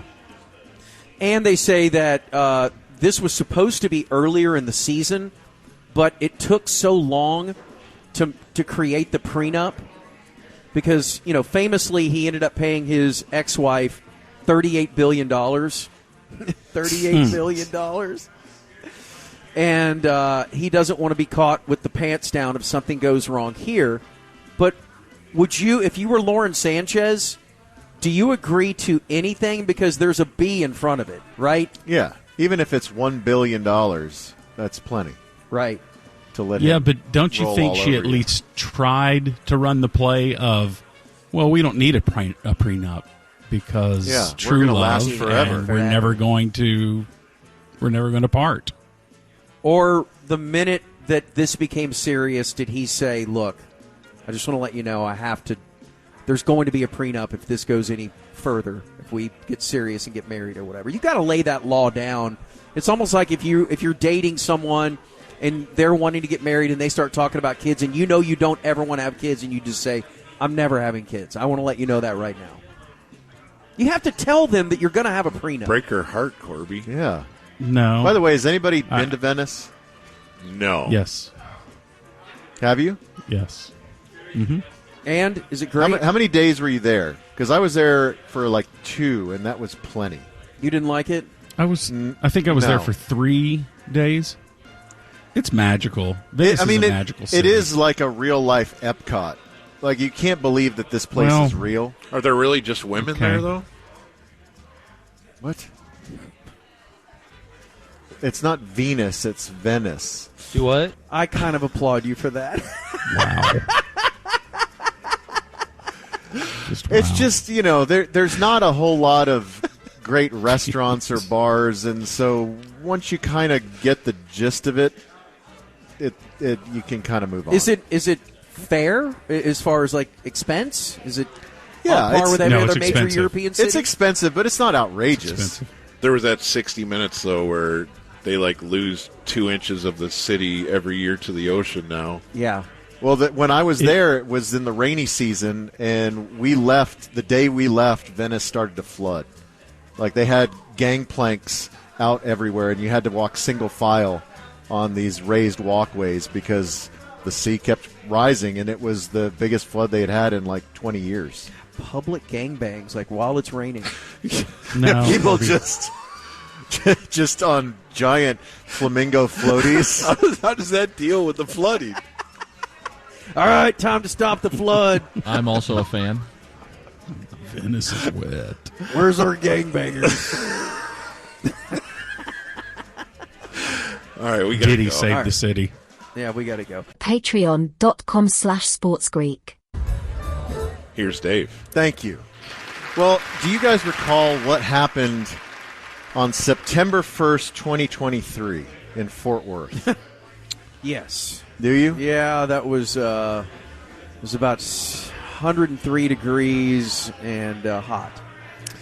Yes, but also that was the deadly shooting in the West 7th District down Way to in go, Fort Bob. Worth. I can't believe you didn't remember that. So TCU junior Wes Smith was murdered. He was shot on the sidewalk outside of a bar in what police at the time called a random act of violence. And so the man accused of shooting and killing Wes Smith, he pleaded guilty and was sentenced today. Matthew Purdy, a 23-year-old, he pleaded guilty to murder in connection with the 2023 shooting of Wes Smith, and he was sentenced to 60 years in prison. I hope no parole. Doesn't say, but they had victim impact statements, so Wes Smith's parents were there and spoke during the hearing. And Philip Smith, Wes's father, said, I believe Wes died a hero taking that bullet so no one else had to. You have a dark, ugly soul if you have a soul at all. Oh, God. Now, his mother, Dory Smith, she was a little bit more graceful in her comments. Not that Yeah, there Matthew is no Purdy grace when it deserved comes any to this. grace, Right, but Dory Smith said, you have a chance to give your story a different ending. I pray you can find a different ending by finding God's love. Live like Wes. So very. And remember, this was the story of the guy that got shot, the TCU kid that right at the bars that we do our show from over there in the West 7th area. I mean, I think it was within 100 feet of right where we've been a bunch of times, and very highly populated, incredibly popular. So many bars down there. Yeah, I mean, kids, adults alike, everywhere down there. And I think he had just left one of those bars, and a dude just walks up and shoots him for no reason. Yeah. And that's what the trial has revealed. They've still just Nothing. Yeah, they have not. Nothing. They have not uncovered any kind of motive. It was totally random. Like he just picked this one guy as a target. Well, imagine. I will take the side, and I'm sure everyone will, of that dad. Like, imagine how haunting that is every day of the rest of your life, that your son is killed, and there's not even a good reason. No. Right, but now, it wouldn't be a whole lot better if there was a good reason, but you cut somebody off in traffic, or you said something that maybe triggered them, but in this case, random would be the worst thing for a parent to ever have to deal with. But at least, he's found a way to assign meaning in that his son died so no one else died. Right. Someone was going to die that night, and he took it. I mean, that sucks. But Yeah. Also, something that sucks, but at least this guy is off the streets. Andrew Harvey. He is was the athletic director and head football coach at Howe High School. Where is this? I read this earlier today, and I still don't know where this is. Yeah, I don't know where Howe ISD is. Okay, let me look it up. So look that up while we do this. But Andrew Harvey, he's 35 years old, and he's been employed by Howe ISD since June of 2022. And he faces charges including online solicitation of a minor for sexual conduct. Oh, no. Solicitation of prostitution involving a person under 18, and the sale, distribution, or display of harmful material to a minor. So this is all from an undercover operation by the Tarrant County Sheriff's Office.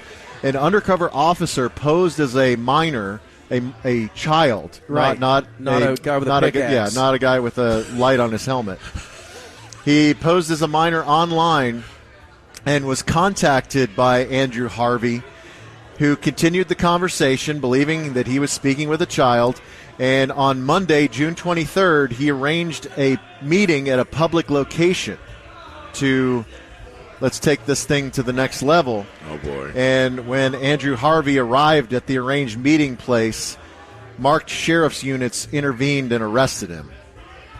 And so in response to the arrest, Howe ISD has placed him on administrative leave, and he is barred from district property and contact with students or staff during the investigation. But no doubt his days at Howe ISD and anywhere. and the Howe High School football program is over. Yeah, he's done. So Howe is right just south of Sherman. So when we're going up to Choctaw Casino, okay, so right up 75. Right before we get to Sherman, Howe is right there. What a HAWOWE. Yeah, What- not like Howe. Right. or Hal from A Few Good Men. Right. No, okay, yeah. No, go ahead. Oh, I was just going to say there must be a word for how all your internal organs fall to your feet when you realize that you've made the mistake that has just ended your free life. When you're walking over to the swing set and then 5 sheriff's officers pull up in their cruisers. Whatever that feeling is that shakes you back to reality, but it's too late. I can't. Can you imagine? No, because we've all been caught doing stupid Like things, cheating like on a test in middle school. Right, and you get your in trouble. face goes flush. Yes. Oh. But now, your family, everybody you know, Your life is now over. knows what you're into, and you're never going to be free again. Yeah. All right, so downer, upper. Let's end on a high. Let's go. This is from back on Memorial Day weekend. A guy was out on Lake Louisville for a day of fishing, Chris Olglin. And he, loved the outdoors, was an avid fisherman, but he sees something bobbing in the middle of the lake. And he thinks at first maybe it's a fish, maybe that's where they're biting. And then he gets closer, and he's videoing it as he's checking out this mystery object in the middle of the lake. And he turns and realizes that it's a baby deer that's on the verge of drowning. And so this fawn is struggling to keep its head above water, and it's slowing down. It's like running out of energy. So he hauls ass over there in his boat and pulls it up into his boat. And he says, I'd never held a baby deer in my hands before, let alone picked one up out of the water. And he was trying to soothe it and feed it the corn that he was using as bait. And then finally he gets to shore, and other people see him with this little cute baby fawn in his arms, and they're trying to help him, and they figure out where the mother is. No way. The mother is looking on from the woods and has been watching her poor baby fawn drowning in the lake. Oh, and my so God. they were able to dry the fawn off and release her close enough to the mother to where they were reunited, and they took off back into the woods. Did they say, we'll give you 30 seconds? Move! Clock starts now. But just sits there. That's the opposite. That's the opposite of the sheriffs pulling up to the playground. Yes. When you see the baby fawn that you just saved from drowning run off into the woods with its mom. That's right. Like, that has to just make your heart grow 3 sizes like the Grinch. Would the pedo trade places with fawn With guy? the fawn? Yeah. Or would he have sex with the fawn in the Well, boat? I don't think so. That is, though, Well, that took a turn. would you guys do the same thing? I would like to think I absolutely would. Yes. Especially about a boat. Yes. Yeah. You're going up there and you're grabbing that deer and you're... I mean, it wasn't a deer, but one of my friends, he was like canoeing in like a swamp and found a dog that was like paddling for its life. Yeah. They pulled it out of the swamp. They brought it back, cleaned it up, and then he ended up adopting him. Oh, that is awesome. That's great. You didn't hold it under. Yeah. There's a gator right over there. Well, well done. That guy, what's his name? His name is Chris Olgwin. He is the P1 of the week. Yeah. Lando, P1 of the summer. Of the summer. Lando, send him boots. Thank you, Lando. The boots will be in the mail. All right.